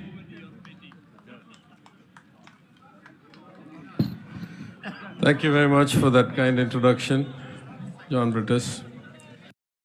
Paying my respects to the Honorable Chief Ministers of Kerala, of Delhi, of Punjab, to the many ministers, parliamentarians, legislative members of Kerala, of other states, of our colleagues from Tamil Nadu, members of parliament, and all of the people gathered here. On behalf of our Chief Minister, Thiru M.K. Stalin, I'm happy to be a part of this vital expression of protest against the unfair, unjust, immoral, and ultimately self-destructive deprivation of funds from opposition states at historically unprecedented levels through hitherto unimaginable means. In his DO letter to the Honorable Chief Minister of Kerala, our Chief Minister pointed out 3 or 4 extreme examples. The first is the use of Article 293, subsection B of the Constitution, for the Finance Ministry of the Union Government of India to override the legislative powers of the states who have their own equivalents to the FRBM Acts and are empowered under the Constitution to set their own borrowing limits. However, unelected members of the Finance Ministry of the Union Government override the legislative powers of the state and set borrowing limits using the back door of 293B. Going further, they use unfairly low estimates of the GSDP of our state and therefore set a limit as 3% or 3.5% of a much lower GSDP than those actually realized. Further, they force us to take any debts incurred in the public sector undertakings like the electricity board onto our state financing limit. And finally, he pointed out that schemes like the Chennai Metro, where the Government of India should have infused its share of equity and therefore removed those borrowings from our borrowing limit, they have refused to do so for many years and forced those borrowings onto our balance sheet and therefore affect our overall borrowing capacity. The Chief Minister has already pointed out the many ways in which we are deprived of our share of funding, primarily starting with the excessive use of surcharges and cesses, where the Government of India does not share those revenues with the states and instead, at its own discretion, in its own schemes, decides how those should be distributed. At one time, Tamil Nadu used to get about 70% of its revenues from the union as share of taxes and 30% under central schemes. Right now, we get less than half our revenues from share of taxes and the other half from central schemes. And those schemes are grossly biased against states like Tamil Nadu. Whenever we ask for any support, there is always a response of silence. When we ask for our airports to be declared international airports, they don't do it, and they open airports in BJP states. When we ask for AIMS or NIPER to be funded as announced in the union budget, they don't do it and leave them as mere announcements. When we ask for relief from historic floods, they don't allocate 1 rupee and show no compassion at all. In fact, if you look at the way they fund the schemes, as the Honorable Chief Minister pointed out, when they start at 80-20 union to state. In 2 years, it's 20-80, 20% their money, 80% our money. Yet, we are told, we have to brand them as union schemes, we have to use the Prime Minister's name, we have to use the Prime Minister's image, otherwise we will not even get that 20% of the funding. With the way that we are going towards direct benefit transfers, it will not be too long before most people will not see the image of Mahatma Gandhi on the rupee notes and instead will only be required to see the image of the Prime Minister on the identity of the scheme. These kinds of biases have been aggravated and exacerbated by the nature of GST. Many say that it is an example of federalism.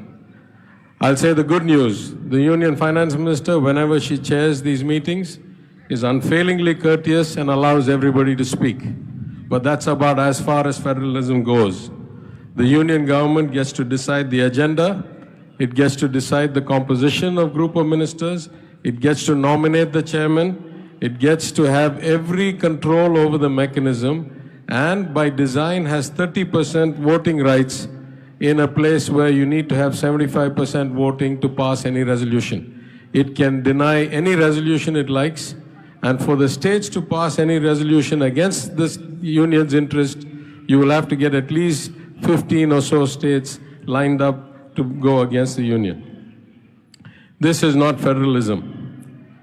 If we say, so you cut our actual allocations, you cut our funds, let us at least go and borrow them from the market. They reduce our borrowing capacity in every way possible. They cut our GDP from their own CSO's estimate to some artificial level, force us to take some percentage on that, 3.25%, 3.5%, while they, in a shameless sign of hypocrisy, consider it a brilliant outcome if their fiscal deficit is 5 or 5.5 or 6%, but hold us to limits like 3 or 3.25 or 3.5. So they will not give us money and they will not let us borrow. What are the other channels available for us? We want to get foreign direct investment. What do? They deny us permission to go overseas to seek investment. The Foreign Affairs Ministry routinely rejects applications from state ministers to travel overseas. They retard or delay inbound missions who come to meet us. They divert investments to their preferred states and to gift city. They restrict the World Bank or ADB from funding more than one project in one state in a year. And they delay or stall FIPB approval and cabinet approval. In every way possible, they want to constrain our fiscal flexibility and our ability to service our people's needs. And yet, we have to continue this fight. In fact, from my party, I say that I learned the fight for states' rights and federalism from Peraringar Anna, who founded the party, from Talaivar Kalaignar, who ran it for more than 50 years, and from my chief minister through M.K. Stalin. But one of the things we learned from Peraringar Anna is that we must take credit and join with all those whose principles match ours, and we must give them credit as well.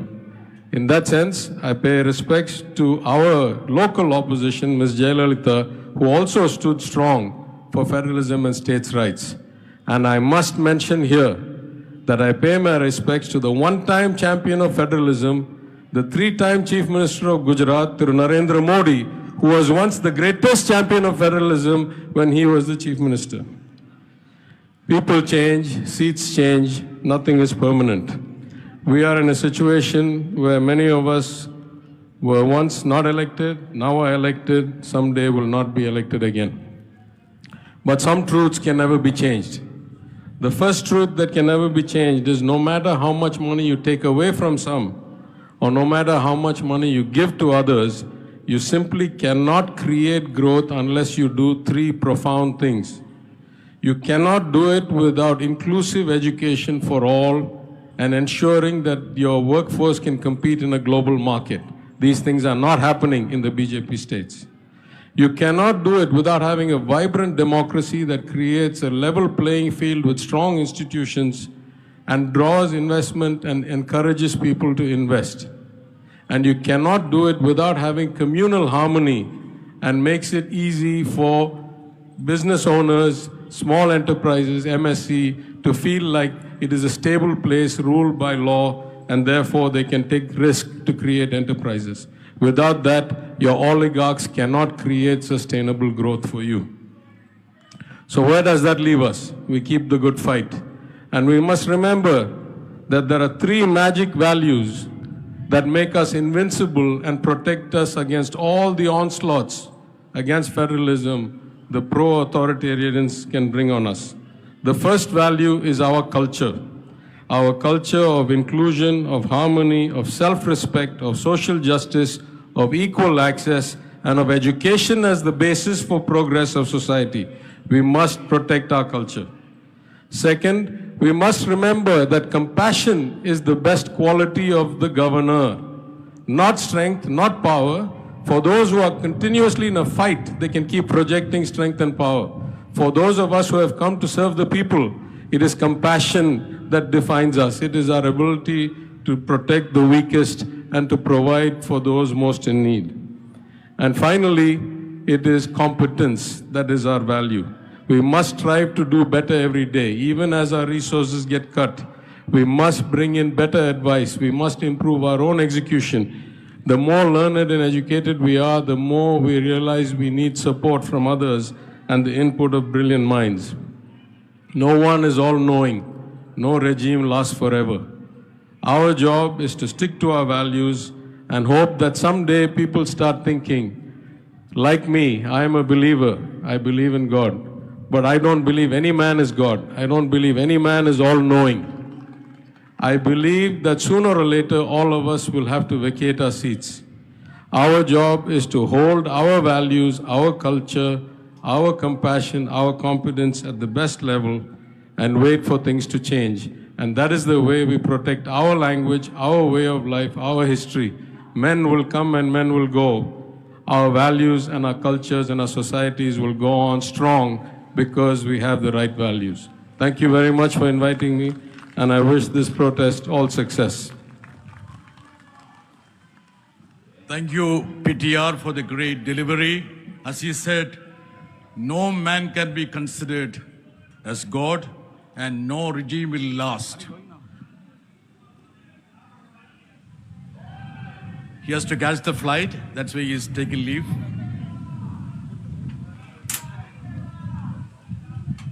Let me cordially welcome Shri Tiruchu Shiva, Shri Abdullah, Shri Nadarajan, and Su Venkatesh, MPs from Tamil Nadu. Tiruchu Shiva is the leader of the DMK. And also Shri Girirajan, Member of Parliament of DMK in Rajya Sabha. One of the stalwarts of the national politics who needs no introduction, senior-most politicians. Dr. Farooq Abdullah has been a champion of center-state relations. He has bore the brand of the High Highness. Thank you. Honorable Chief Ministers of Kerala, Delhi, Punjab, and all the leaders of the country.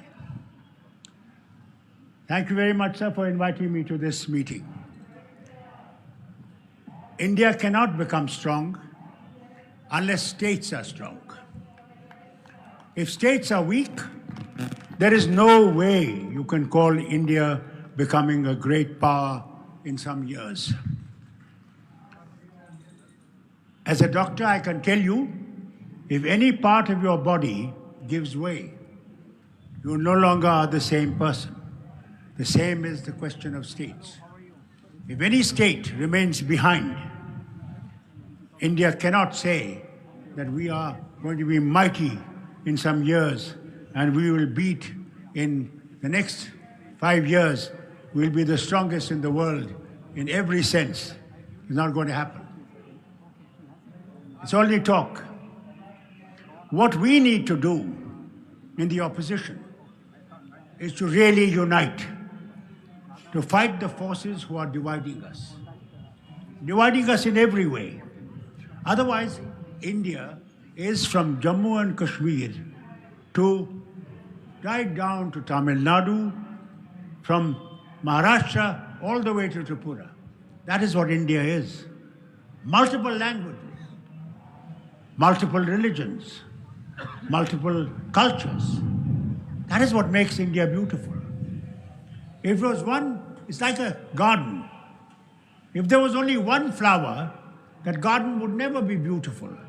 It's when you have multiple flowers, you go and see the garden. You come to Nishat Bagh in Kashmir, Shalimar and all those gardens, and tulip gardens. What do you come for? For seeing the beauty of the nature in every color. That is what we need in India today. We need to see. You've just heard Kerala Chief Minister, you heard the Minister from Tamil Nadu, how they are economically being deprived. How is the country going to progress if the state is deprived of their finances? I was hearing the other day Tamil Nadu MP speaking in the House about the cyclones they had. And not a single funding has been done to help them out of that thing.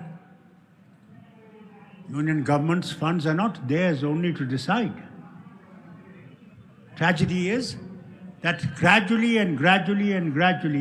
we are going into a position where there'll be one country with the one party only that will last, which is going to be tragedy for this nation.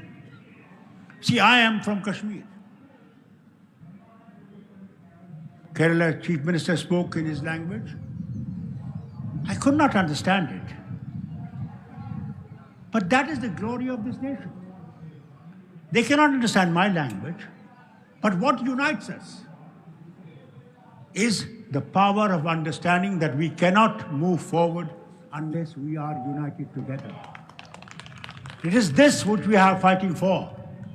We are not fighting BJP because they are in power. We want our rights, nothing else. We do not want their kingdom. We do not want their power. What we want is what is our right. Don't deprive us of our right. If you're giving aims to other states, why not to Tamil Nadu? Why not to the other states that are not ruled by your party? They have the right also to help people who are poor and can get better treatment. They don't want anything else. If they're deprived, how will you think that they'll progress? Now look at Jammu and Kashmir. Since 83, from the time of Mrs. Gandhi,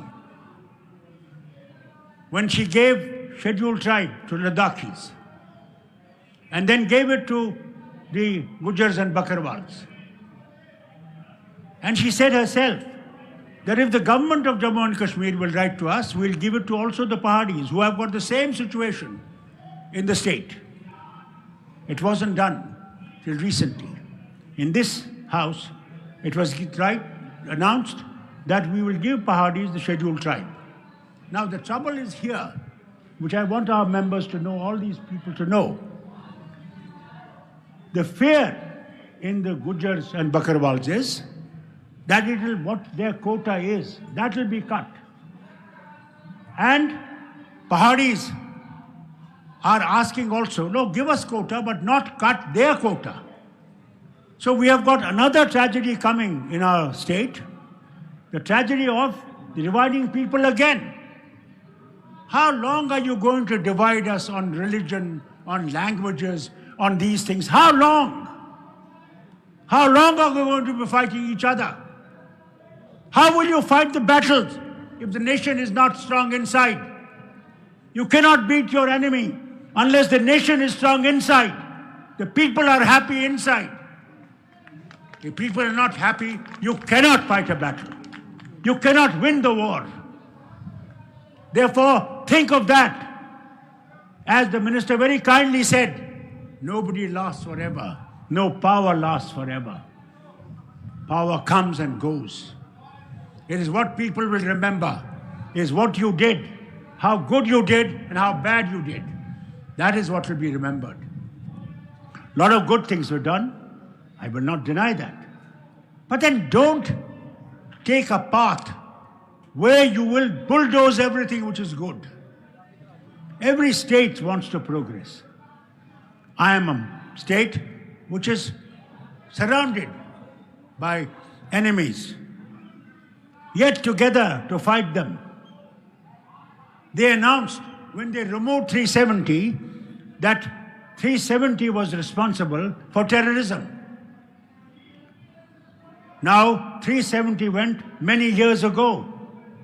Yet yesterday, 2 innocent people were shot dead in Srinagar town.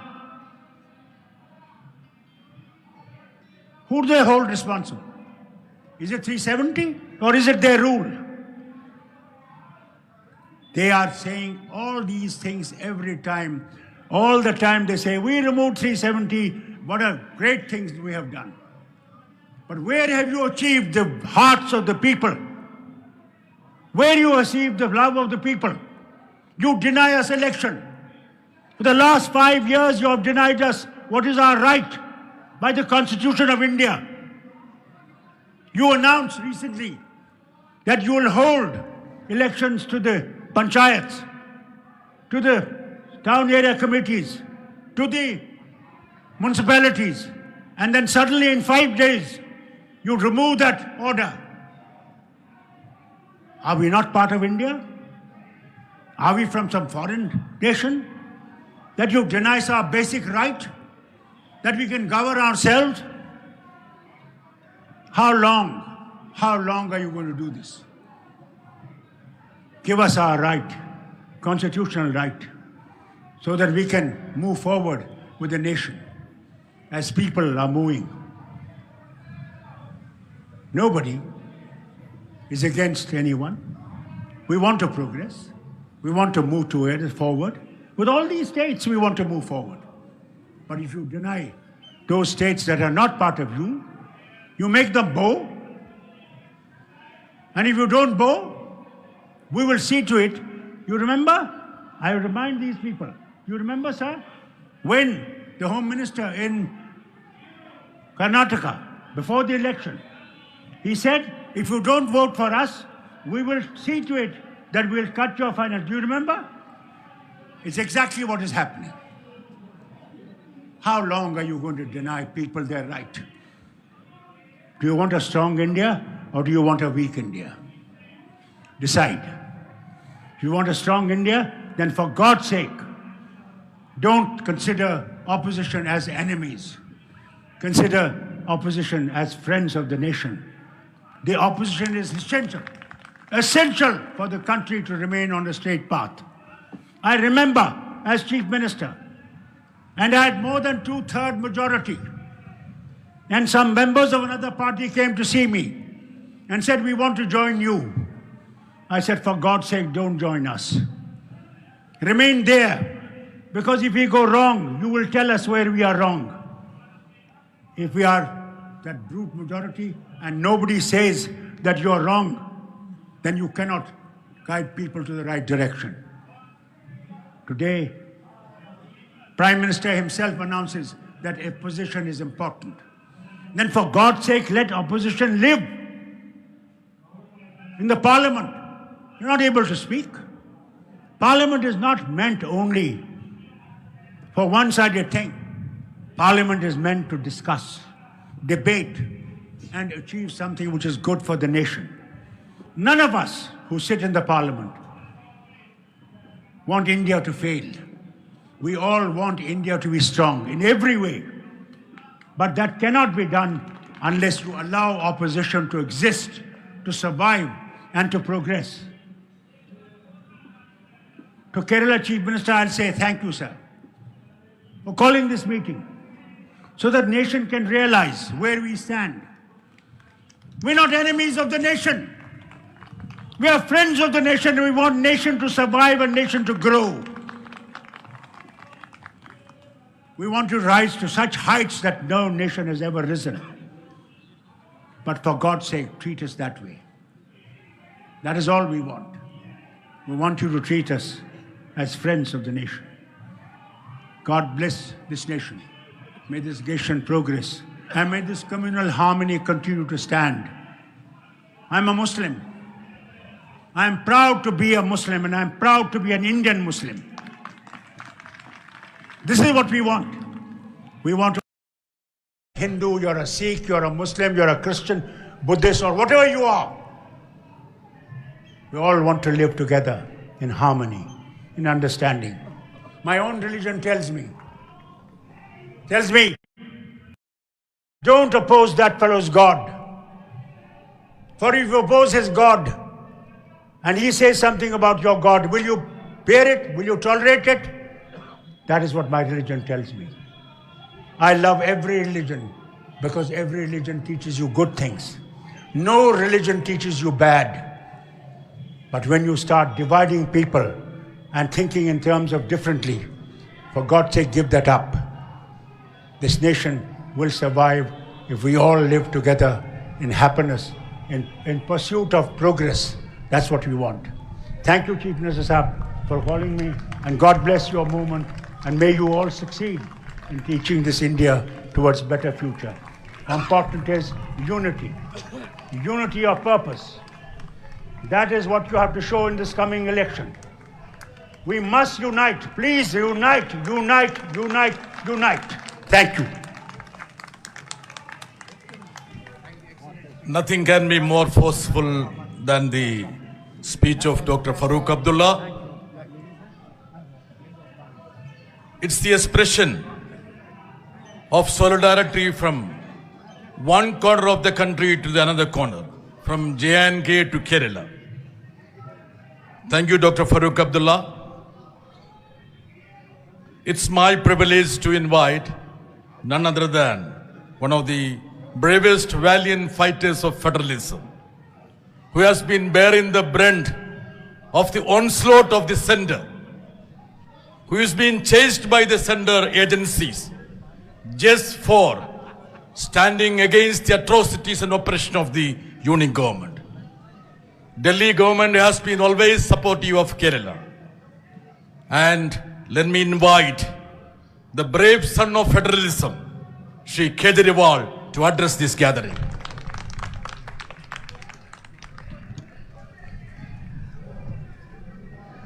Kerala के आदरणीय मुख्यमंत्री श्री पिनरई विजयन साहब,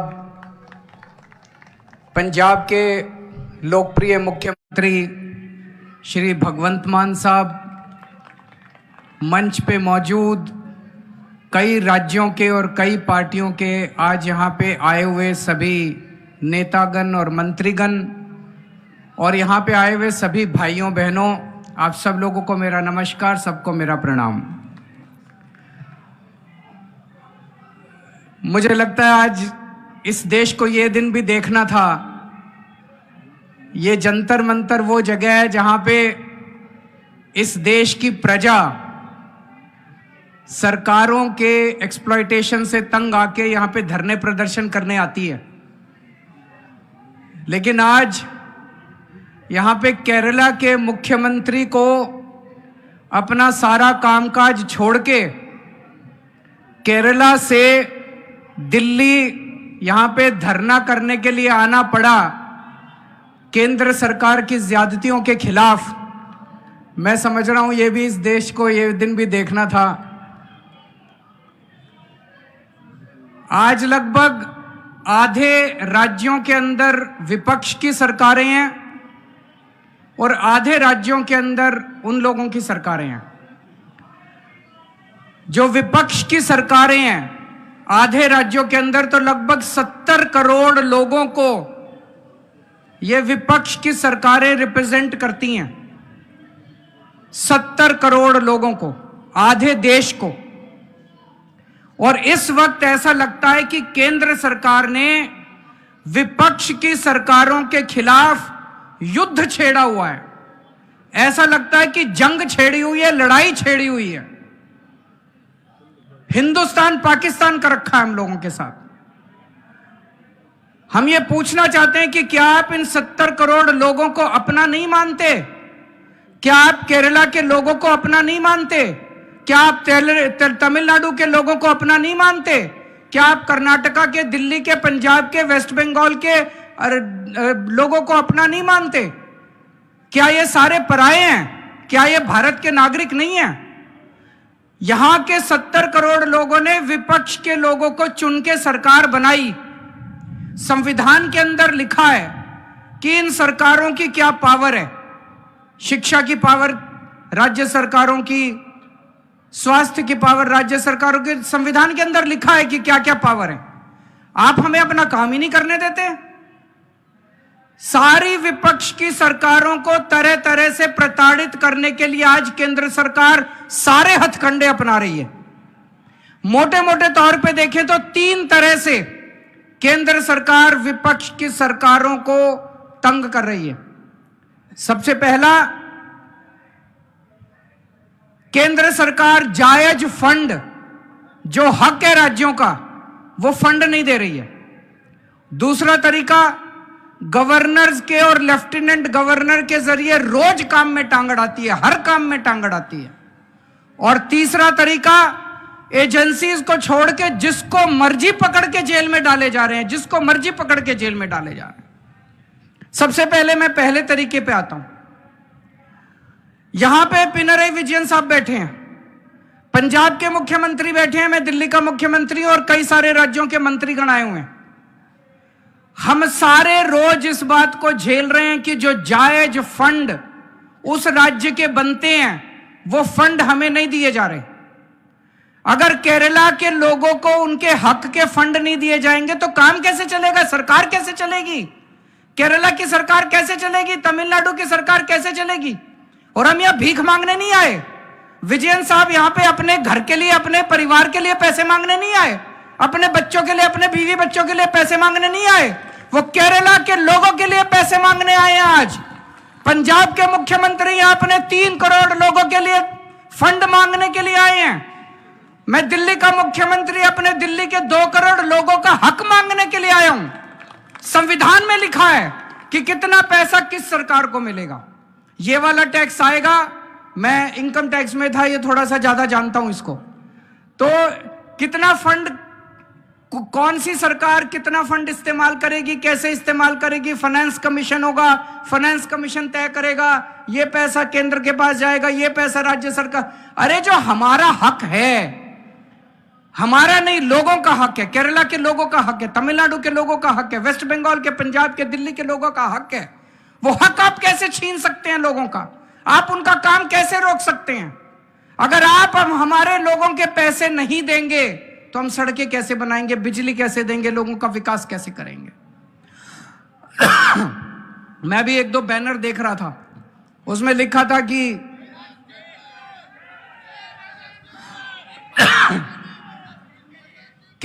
केरला के 8400 करोड़ रुपए रोके हुए हैं। और मान साहब से मैं थोड़े दिन पहले बात कर रहा था, पंजाब के भी 8000 करोड़ से ज्यादा फंड रोके हुए हैं। अब एक फंड, अभी पंजाब सरकार थोड़े दिन पहले सुप्रीम कोर्ट में गई कि हमारा पैसा रिलीज नहीं कर रहे। आरडीएफ का पैसा, आरडीएफ लगभग 4-5 हजार करोड़ बनता है, 5500 करोड़ रुपया आरडीएफ का, रूरल डेवलपमेंट फंड का पैसा इस्तेमाल रिलीज नहीं कर रहे। केरल भी गया, सुप्रीम कोर्ट की हेयरिंग अब अगले हफ्ते फिक्स हुई है और तुरंत केंद्र सरकार से फोन आ गया, आइए बैठ के बात करते हैं। तो हम छोटी छोटी बातों के लिए सुप्रीम कोर्ट जाएंगे क्या? ये क्या बदतमीजी है? आप अपना काम क्यों नहीं करते? हम हर चीज के लिए सुप्रीम कोर्ट के पास और भी तो बहुत काम है। सुप्रीम कोर्ट भरा हुआ है केसेस से, जनता के केसेस से।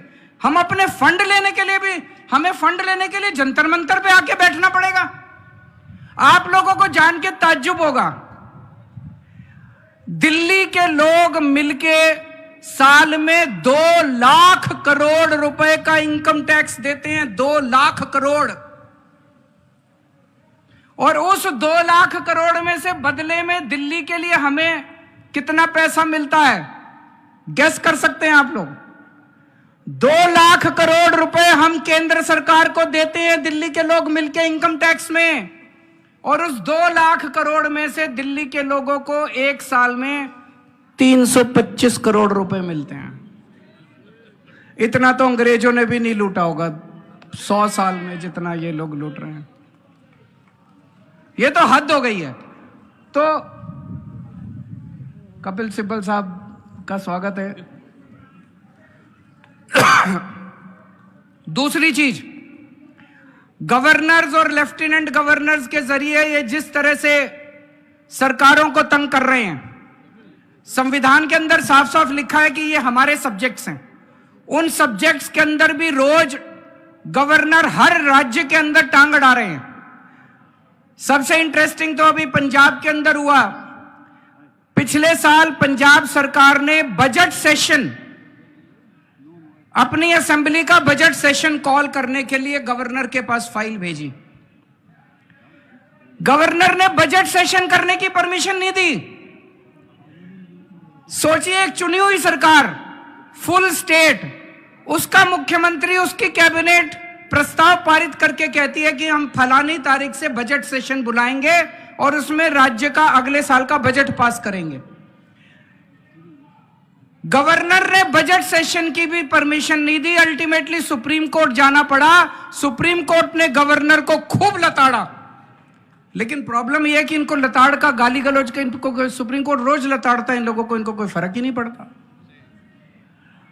तो इस तरह से दिल्ली के अंदर तो आप सब लोग देख ही रहे हैं कि हर काम के अंदर किस तरह से लेफ्टिनेंट गवर्नर हर काम के अंदर, छोटे से छोटे काम के अंदर टांग अड़ा रहे हैं। और तीसरा तरीका है ईडी। यह अब इनका एक नया हथियार आ गया, ईडी। अभी तक इस देश के अंदर यह कानून होता था कि अगर आपने कोई क्राइम किया तो उसकी जांच होती थी, फिर उसमें मुकदमा चलता था, मुकदमे में तय होता था कि कौन कौन दोषी है, कौन कौन निर्दोष है। जो दोषी है उसको सजा मिलती थी, वो जेल जाता था। मुकदमे के बाद, मुकदमा खत्म होने के बाद आदमी जेल जाता था जिसको दोषी माना जाता था। अब अब तय कर लेते हैं कि इसको जेल भेजना है, तो उसको पकड़ लेते हैं, उसको जेल में डाल देते हैं, फिर सोचते हैं अब इस पे क्या मुकदमा करें, इस पे क्या केस बनाएं। फिर ये केस बनाते हैं और केस बनाने के बाद फिर वो तब तक जेल में रहता है जब तक कि मुकदमा पूरा ना हो जाए और वो निर्दोष साबित ना हो जाए। हमारे देश के अंदर 15-15 साल लग जाते हैं मुकदमे पूरे होने में, तो 15-15 साल किसी को भी पकड़ के जेल, यह भी पीएमएल ने जो कानून लेके आए उसमें ही लिखा है कि जब तक उस आदमी को, किसी को भी पकड़ के जेल में डाल दो और जब तक उस आदमी का मुकदमा पूरा नहीं हो जाता, वो निर्दोष साबित नहीं हो जाता, तब तक वो जेल से बाहर नहीं आएगा। ये तो बहुत खतरनाक है। अभी हेमंत सोरेन साहब को इन्होंने जेल में डाल दिया, अभी तक उनके ऊपर कुछ भी साबित नहीं हुआ है, अभी उनके ऊपर मुकदमा नहीं चला है, अभी मुकदमा शुरू भी नहीं हुआ है, अभी जांच चल रही है। लेकिन अगर मुकदमे को 15 साल लगे तो हेमंत सोरेन साहब 15 साल जेल में रहेंगे। और ये तो किसी को भी कर दें, कल मुझे पकड़ के जेल में डाल देंगे, विजयन साहब को पकड़ के जेल में डाल देंगे, स्टालिन साहब को पकड़ के जेल में डाल देंगे, सीतारामैया साहब को पकड़ के जेल में डाल देंगे, सुखविंदर जी को, किसी भी को भी पकड़ के जेल में डाल देंगे और सरकार गिरा देंगे। हेमंत सोरेन साहब को जेल में डाला, उसके बाद 48 घंटे तक ये लोग तोड़ने की कोशिश करते रहे, जेएमएम को तोड़ देते हैं। ये तो भगवान का भला और जेएमएम वालों का महान है, जेएमएम वाले जो टूटे नहीं इनके सामने। तो ये अब ये किसी भी को भी पकड़ के जेल में डाल देंगे, उसकी सरकार तोड़ देंगे और फिर अपनी सरकार बना लेंगे। ये क्या है, ये क्या चल रहा है इस देश के अंदर? कह रहे हैं केजरीवाल भ्रष्ट है। मैं पूछना चाहता हूं, मैंने दिल्ली में बिजली सस्ती, बिजली फ्री कर दी दिल्ली के अंदर, मध्य प्रदेश में, गुजरात में, उत्तर प्रदेश में सबसे महंगी बिजली मिल रही है देश में। तो बिजली फ्री करने वाला चोर है कि बिजली महंगी करने वाला चोर है? दिल्ली में मैंने सबका इलाज मुफ्त कर दिया, चाहे गरीब हो चाहे अमीर हो, सरकारी अस्पताल में चले जाओ, सबका दवा दारू सब फ्री। मध्य प्रदेश में, गुजरात में, उत्तर प्रदेश में चले जाओ, इतना महंगा इलाज, सरकारी अस्पतालों का बेड़ा गर्क कर दिया इन लोगों को। मैं पूछ रहा हूं, लोगों का इलाज फ्री करने वाला चोर है कि लोगों का इलाज महंगा करने वाला चोर है? किसी को भी पकड़ के चोर चोर चोर चोर चिल्लाना चालू कर देते हैं लोग। तो दोस्तों, देश का बहुत बुरा हाल है। मैं विजयन साहब को बहुत बहुत बधाई देना चाहता हूं, उन्होंने आज ये अलख जगाई है, सबको इकट्ठा किया है। ये देश केवल हमारा नहीं है, ये देश 140 करोड़ लोगों का है। और आज मैं बीजेपी वालों को कहना भी चाहता हूं, समय का चक्र घूमता है, समय बड़ा बलवान है, अहंकार मत करो। भगवान ना करे कल समय का चक्र जब घूमेगा और तुम इधर होगे और हम उधर होंगे, कहीं ऐसा ना हो कि यही कानून तुमको खाने के लिए दौड़े उसके बाद। जय Hind. Thank you, Kejriwal ji, for the powerful speech. സർക്കാരുകളെ അട്ടിമറിക്കാൻ കുതിരക്കച്ചവടം മാത്രം പോരാതെ വരുമ്പോൾ മുഖ്യമന്ത്രിമാരെയും നേതാക്കന്മാരെയും പിടിച്ച് ജയിലിലിടുന്ന ഒരു പുതിയ രീതിയിലേക്ക് രാജ്യത്തിന്റെ രാഷ്ട്രീയം മാറിയിരിക്കുകയാണെന്നാണ് ശ്രീ കേജ്രിവാൾ പറഞ്ഞത്. അദ്ദേഹം അവസാനം പറഞ്ഞ വാചകം വളരെ പ്രസക്തമാണ്. സമയം മുമ്പോട്ട് പോയിക്കൊണ്ടിരിക്കുകയാണ്. ഇപ്പുറത്തുള്ളവർ അപ്പുറത്തേക്ക് വരും, ഞങ്ങൾ അപ്പുറത്ത് വരുമ്പോൾ എന്തായിരിക്കും ഇന്ത്യൻ രാഷ്ട്രീയമെന്ന് കാണിച്ചു കൊടുക്കാമെന്ന് പറഞ്ഞു. അദ്ദേഹത്തിന്റെ സഹപ്രവർത്തകൻ, the chief minister of Punjab, he was a Lok Sabha member, a versatile personality, a singer, an artist. He succeeded in making the governor to run away from Punjab. The valiant fighter, Bhagwat Mann. बहुत बहुत धन्यवाद। सबसे पहले honourable chief minister of Kerala Shri Vijayan ji, मैं उनका बहुत धन्यवाद करता हूं कि उन्होंने आज संविधान को बचाने के लिए, डेमोक्रेसी को बचाने के लिए, फेडरल स्ट्रक्चर को बचाने के लिए एक पहल की है, हम सबको यहाँ बुलाया है। हमारे लिए, हमारी पार्टी के लिए ये जगह बेगानी नहीं है। हमारी पार्टी पैदा ही यहाँ से हुई थी, जंतर मंतर से। तो जैसा कि हमारे पार्टी के नेशनल कन्वीनर और क्रांतिकारी नेता श्री अरविंद केजरीवाल साहब ने कहा कि ये दिन भी देखना था कि मुख्यमंत्री बनने के बाद भी यहाँ आना पड़ रहा है। हमें अपने अपने सेक्रेटरिएट में होना चाहिए था, हमें अपने अपने ऑफिसेज में होना चाहिए था। पॉलिसीज, बजट के दिन चल रहे हैं, बजट बना रहे होते हम लोग। अब कहां इनसे अपने हक मांगने के लिए हमें जंतर मंतर पे आना पड़ रहा है। देश को बचाने के लिए हम सबका एक रहना बहुत जरूरी है। पंजाब एग्रेरियन स्टेट है, food bowl of India. Punjab में हम 182 lakh tonne, 182 lakh metric tonne हर साल चावल पैदा करके देश को देते हैं। और हमारा आरडीएफ का पैसा, रूरल डेवलपमेंट फंड, जिसका सीधा संबंध मंडियों और मंडियों को जाती हुई सड़कों से है, 5500 करोड़ रोक रखा है। हम सुप्रीम कोर्ट में घूम रहे हैं। हमारे गवर्नर साहब हमारे सेशन को इलीगल कह देते हैं कि जो सेशन चल रहा है इलीगल है। हमको सेशन बीच में बंद करके माननीय श्री चंद्रचूड़ जी के पास जाना पड़ता है, फिर पहली पेशी में वहां मान जाते हैं, हाँ जी लीगल है, जो कहोगे। भाई पहले ही मान जाते, हमारा काम क्यों रोक रहे हो आप लोग? मतलब पंजाब में बीजेपी इज नो वेयर। 117 में से 92 हमारे एमएलए हैं, बीजेपी के 2 हैं। चाहे तो स्कूटर पर बैठकर भी विधानसभा आ सकते हैं वो, लेकिन यहां वो अपोजिशन में नहीं है, वहां गवर्नर अपोजिशन होता है।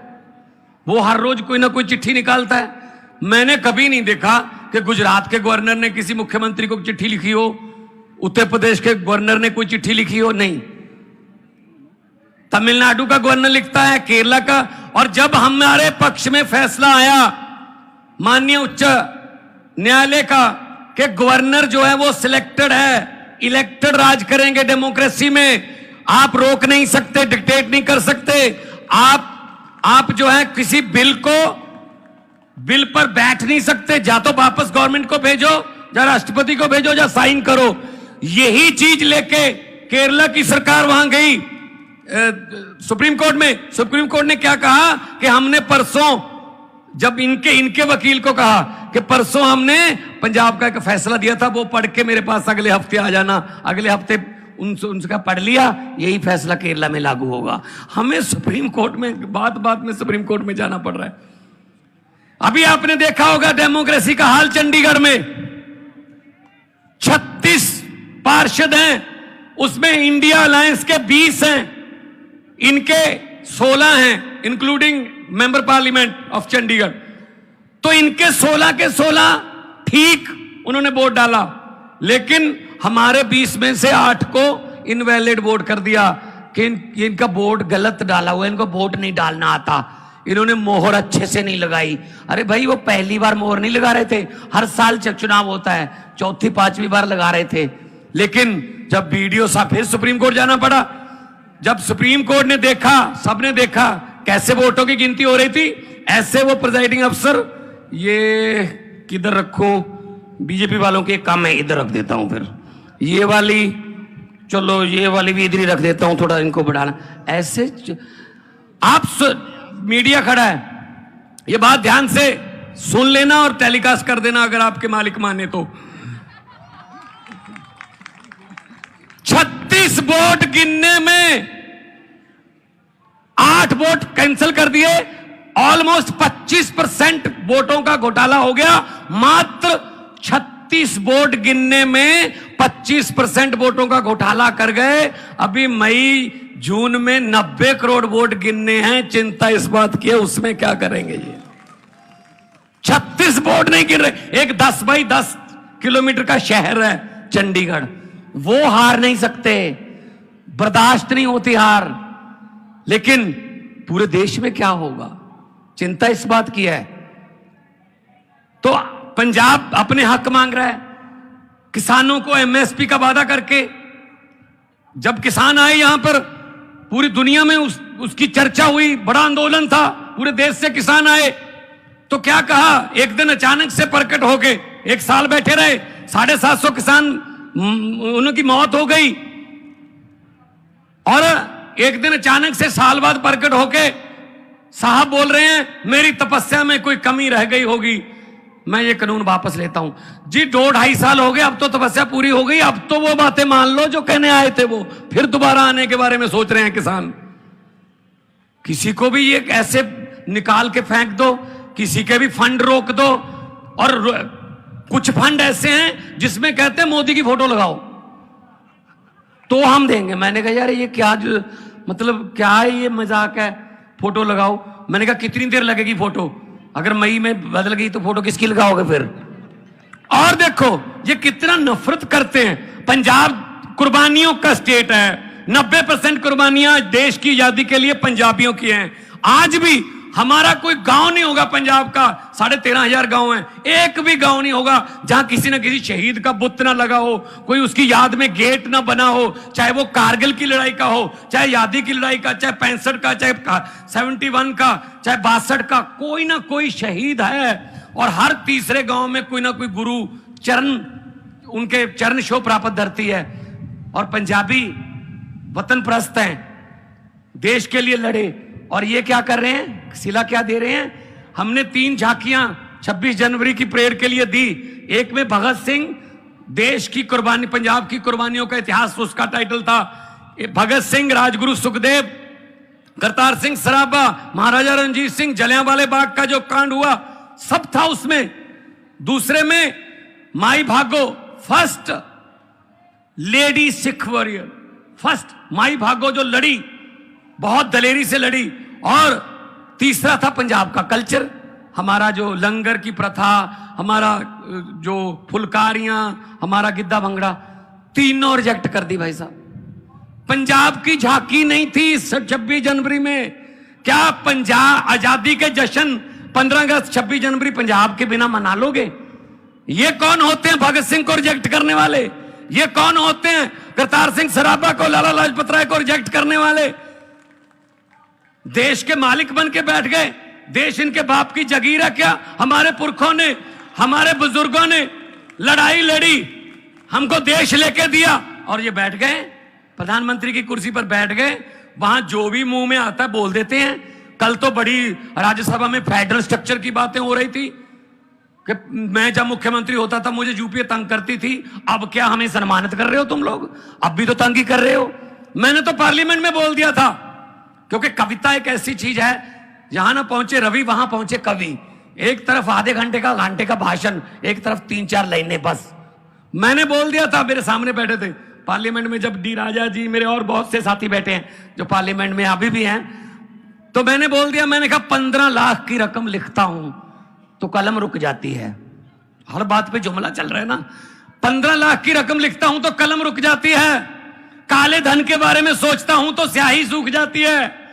मोदी जी हर बात ही जुमला निकली। अब तो यह भी शक है क्या चाय बनानी आती है? शायद वो भी ना आती हो, वो भी जुमला ही होगा। हर बात पे जुमला। कुछ तो सच बोल दो इस देश के लिए, कुछ तो सच बोल दो देश के लिए। तेल बेच दिया, रेल बेच दिया, भेल बेच दिया, एयरपोर्ट बेच दिए। जैसा कि कहा जा रहा था कि केरला में हम कहते हैं इंटरनेशनल एयरपोर्ट कर दो, नहीं कर रहे, ऐसे में हमारे साथ कर रहे हैं। मोहाली और अमृतसर को इंटरनेशनल कर दो, पूरी दुनिया में पंजाबी बसते हैं, हमें दिल्ली का सफर आना जाना जो है कम हो जाएगा, नहीं करते। अपने बंदों को दे रखे हैं सारा कुछ। लेकिन हम यहां, जैसा कि अरविंद केजरीवाल साहब कह रहे थे, हम भीख मांगने नहीं आए, हम अपना हक मांगने आए हैं। हमारा जीएसटी का पैसा, हमारा एनएचएम का पैसा, हमारा आरडीएफ का पैसा और स्कीमों का पैसा रोक रखा है। ऐसे ऐसे आप दरियाओं को रोक नहीं सकते। दरिया अपना रास्ता खुद बनाते हैं, दरिया अपना रास्ता खुद बनाते हैं। जब मैंने कहा कि कोई बात नहीं, आप झांकी पंजाब की मत दिखाओ, मैंने 10 सेट बना लिए उसके, पूरे पंजाब में दिखाऊंगा मैंने कहा, और लोगों से पूछूंगा ये रिएक्ट होने वाली हैं? कौन है ये रिएक्ट करने वाले? कोई दफ्तर में बैठे बाबू उनको क्या पता भगत सिंह की कुर्बानियां क्या थी। भगत सिंह ने लिखा था कि इश्क करना सबका पैदाइशी हक है, इश्क करना सबका पैदाइशी हक है, क्यों ना इस बार वतन की सरजमी को महबूब बना लिया जाए। वो कुर्बानियां करने वाले लोगों को ये रिजेक्ट कर रहे हैं, कौन होते हैं ये? तो जब मैंने कहा कि 26 जनवरी ना दिखाओ, मैं तो पंजाब में दिखाऊंगा, तब से मेरे पास लेटर आ रहे हैं, सर अगली 15 अगस्त, अगली 26 जनवरी, फिर 15 अगस्त, फिर 26 जनवरी, 3 साल की गारंटी लेते हैं कि पंजाब की झांकी इसमें होगी। मैंने कहा 3 साल की गारंटी तो लेते हो, अपने आप की गारंटी लेते हो क्या तुम होगे 15 अगस्त तक? क्या पता कौन डिसीजन लेगा, जैसा कि अरविंद जी ने कहा कौन इधर होगा कौन इधर होगा, ये तो जनता डिसाइड करती है, पब्लिक है, सब जानती है। तो मैं ज्यादा समय नहीं लूंगा, बहुत सीनियर लोग बैठे हैं, बहुत बातें होनी है, मैं तो छोटा हूं, लेकिन हां देश का प्यार दिल में है। और यही कहूंगा, ये अभी जो कर रहे हैं देश में नफरत की राजनीति कर रहे हैं, हम तो स्कूलों की, अस्पतालों की, बिजली की, इंफ्रास्ट्रक्चर की राजनीति करते हैं। मैं तो यही कहूंगा कि लंबे सफर को मीलों में मत बांटिए, लंबे सफर को मीलों में मत बांटिए, कौम को कबीलों में मत बांटिए। एक बहता दरिया है मेरा भारत देश, इसको नदियों और झीलों में मत बांटिए। बहुत बहुत धन्यवाद, बहुत बहुत शुक्रिया जी, जय Hind. Thank you, Mr. Bhagwan Man. Since Mr. Kejriwal and Mr. Bhagwan Man has to leave, let them go with the love and affection of Keralites. ഹിന്ദിയിലാണ് അദ്ദേഹം സംസാരിച്ചിരുന്നെങ്കിലും ഹിന്ദി അറിയാത്തവർക്ക് പോലും മനസ്സിലാകുന്ന രീതിയിലുള്ള സംസാരമായിരുന്നു. ഭഗത് സിംഗിന്റെയും രാജ്ഗുരുവിന്റെയും സുഖദേവിന്റെയും നാട്, രാജ്യത്തിന് വേണ്ടി രക്തസാക്ഷിയാകാത്ത ഒരു ഗ്രാമം പോലും പഞ്ചാബിലില്ല.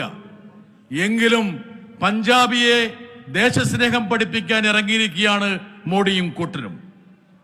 മാൻ പറഞ്ഞൊരു വാചകമുണ്ട്, ഇവിടെ കേരളത്തിന്റെ മുഖ്യമന്ത്രി വന്നത്, ഞങ്ങൾ വന്നത് ഭിക്ഷ തേടിയല്ല, അവകാശം ചോദിച്ചാണ് ഞങ്ങൾ വന്നത്. ആ അവകാശത്തിന് വേണ്ടിയുള്ള പോരാട്ടമാണെന്നാണ് അദ്ദേഹം പറഞ്ഞത്. Next speaker of course the legal luminary who is one of the brilliant parliamentarians, my senior colleague in Rajya Sabha, who has been a champion of federalism. Let me invite Shri Kapil Sibal ji to address his gathering. सबसे पहले तो विजयन जी शुक्रिया कि आपने मुझे यहाँ आने की अनुमति दी। संघीय ढांचा की बात हो रही है, मैं ज़्यादा वक्त नहीं लूँगा, लेकिन आपको समझाना चाहता हूँ कि संघीय ढांचा कैसे तोड़ा जा रहा है, हमारा फेडरलिज्म कैसे तोड़ा जा रहा है। इसकी शुरुआत कुछ बरसों पहले हुई, जब पार्लियामेंट में इलेक्टरल बॉन्ड की नीति लाई गई। शायद आप लोगों को मालूम नहीं है कि इलेक्टरल बॉन्ड है क्या। कोई भी देश का उद्योगपति या कोई भी देश का ऐसा शख्स जिसने बाहर पैसा रखा हो, वो पैसा यहाँ ला सकता है और एक इलेक्टरल बॉन्ड द्वारा किसी भी राजनीतिक दल को दे सकता है। तो भाजपा ने सोचा कि ये अच्छा तरीका है, अपने आप को अमीर करने का अच्छा तरीका है, तो उन्होंने इलेक्टरल बॉन्ड फ्लोट किए। हर इलेक्शन के पहले 15 दिन के लिए किसी भी उद्योगपति को, किसी भी शख्स को ये हक होता है कि वो इलेक्टरल बॉन्ड खरीदे और किसी भी पार्टी को दे दे, लेकिन उसके लिए उसको एक रक्षा मिलती है। रक्षा ये है कि उसका नाम किसी को पता नहीं होता। तो जब इलेक्टरल बॉन्ड खरीदा जाता है और पार्टी को जाता है, पार्टी को भी नहीं मालूम होता कि किसके नाम पे बॉन्ड आया है, तो पैसा उनके अकाउंट में चला जाता है और अकाउंट में चला जाता है। ऐसे ही भाजपा ने लगभग 5,000 करोड़ इकट्ठा किया पिछले कुछ सालों में, 5,000 करोड़। तो जब ये मामला सुप्रीम कोर्ट में आया तो मैंने इनसे पूछा कि भाई ये इलेक्टरल बॉन्ड जो है, जो पैसा 5,000 करोड़ का आता है, ये इलेक्शन में इस्तेमाल होता है? कोई जवाब नहीं था, क्योंकि आपको मालूम है कि अगर एमपी की इलेक्शन लड़नी हो तो आप 95 लाख से ज्यादा खर्च नहीं कर सकते, और अगर एमएलए की इलेक्शन लड़नी हो तो 45 लाख से ज्यादा नहीं खर्च कर सकते। तो जो 95 लाख होता है वो तो व्हाइट पैसा होगा ना, वो तो काला धन नहीं होगा, तो वो तो कैंडिडेट को दिखाना पड़ेगा। तो ये जो 5 लाख करोड़ इकट्ठा किया इन्होंने, ये इलेक्शन के लिए नहीं इकट्ठा किया, और ना कि इसकी जिम्मेदारी है कि दिखाएं इलेक्शन कमीशन को कि हमने फंड इलेक्शन में खर्चा, तो ये तो इनकी संपत्ति में चले गया। फिर उसके बाद क्या हुआ, जब सरकारें गिरानी होती है ना तो ये फंड वहां इस्तेमाल होता है, ये फंड वहां इस्तेमाल होता है। आप महाराष्ट्र में सरकार गिरा दो, कैसे गिराओगे? जब तक कोई किसी को फायदा ना हो वो कैसे गिरेगी सरकार? और अगर आप कहीं और सरकार, मतलब इन्होंने 6-7 सरकारें ऐसे गिरा दी। विश्व में कोई ऐसा देश नहीं है जहां गिनी चुनी सरकारें जो जनता ने भेजी हो उसको गिरा दिया जाए, क्योंकि आप डिफेक्शन के द्वारा पैसे देके आप सरकार गिरा दो। कोई उदाहरण है दुनिया में? कोई उदाहरण नहीं है। फिर इन्होंने 5,000 करोड़ से क्या किया, सारे अपने आरएसएस के दफ्तर बनवा दिए। सारे आरएसएस के दफ्तर इस 5,000 करोड़ से बने हैं। आगे क्या किया, अपने दफ्तर बना लिए, जमीनें खरीद ली, जमीनें अपने हक में कर ली, और सारा हिंदुस्तान का जो इनका बीजेपी के नेटवर्क है ना, इंटरनेट नेटवर्क है, ये 5,000 करोड़ से आया है। तो आप किसी भी पार्टी को 5,000 करोड़ मिल जाए, वो कुछ भी कर सकता है उसके साथ। तो पहली बात तो ये कि इन्होंने ये 5,000 करोड़ इकट्ठा करके सरकारें गिराई और अपना एक नेटवर्क बनाया और अपने लोगों को फायदा दिया। और वो 5,000 करोड़ आता कहां से है? आपको मालूम है, जिनको फायदा होता है उन्हीं से आता है। आपको मालूम है किन किन को फायदा होता है, वहीं से आता है ये, और किसी को मालूम नहीं। हम अगर पूछें कि भैया किसने पैसा दिया, कोई जवाब नहीं, क्योंकि इनका हक है, कानून में लिखा है कि अगर जिसने भी पैसा दिया उसका नाम किसी को बताया नहीं जाएगा। लेकिन इनको मालूम है वो नाम, क्योंकि वो नाम तो फाइनेंस मिनिस्ट्री में होता है। तो अगर कोई नहीं देगा तो उनके खिलाफ ईडी हो जाएगी, देगा तो ईडी नहीं जाएगी। तो पहली बात तो ये, इलेक्टोरल बॉन्ड द्वारा इन्होंने अपने पक्ष में पैसा इकट्ठा कर लिया। फिर इन्होंने ईडी का कानून बना लिया। कानून लोग कहते हैं कि कांग्रेस ने बनाया, कांग्रेस ने नहीं बनाया। यह कानून 2002 का कानून है, वाजपेयी जी की सरकार से बना। चलिए, इन्होंने अब ईडी के साथ ये क्या करते हैं, अभी मैं शिबू सोरेन जी का केस ही कर रहा था, उसका मैं आपको बता ही दूं उसमें है क्या। इन्होंने कहा शिबू सोरेन जी को कि आपने एक ऐसी जमीन बेनामी है, वो जमीन झारखंड में कहीं है, दूर दराज कहीं है, रूरल सेक्टर में है, देहात में है, 8.5 एकड़ जमीन है, वे बेनामी है। इन्होंने पूछा बताइए कैसे बेनामी है? कहते हैं क्योंकि उसमें लिखा किसी और का नाम है, लेकिन वो और कहता है वे आपकी जमीन है। तो हमने कहा कि साहब वो तो ट्राइबल लैंड है, जिसको हम बुनियादी लैंड कहते हैं। बुनियादी लैंड ऐसा है, ऐसी जमीन है जो किसी को दी नहीं जा सकती। ट्राइबल लैंड किसी को ट्रांसफर नहीं हो सकती। कि भैया अगर ट्रांसफर ही नहीं हो सकती तो मेरी बेनामी कैसे हो गई? तो कोई जवाब नहीं था। उन्होंने कहा कि किसी वहां कोई औरत बैठी हुई थी, उसने कहा था कि यह मंत्री जी की जमीन है, तो इस आधार पे उसको गिरफ्तार कर दिया। इसी आधार पे उसने कहा कि साहब मैंने सारी जो भी मेरे पास जमीनें हैं, मैंने सारे उसके सब इनकम टैक्स तो बता रखा है, और मैंने 2007 के बाद कोई जमीन ही नहीं खरीदी। ये जमीन 2009 की है, और एफआईआर कब फाइल हुआ है? 2024 में।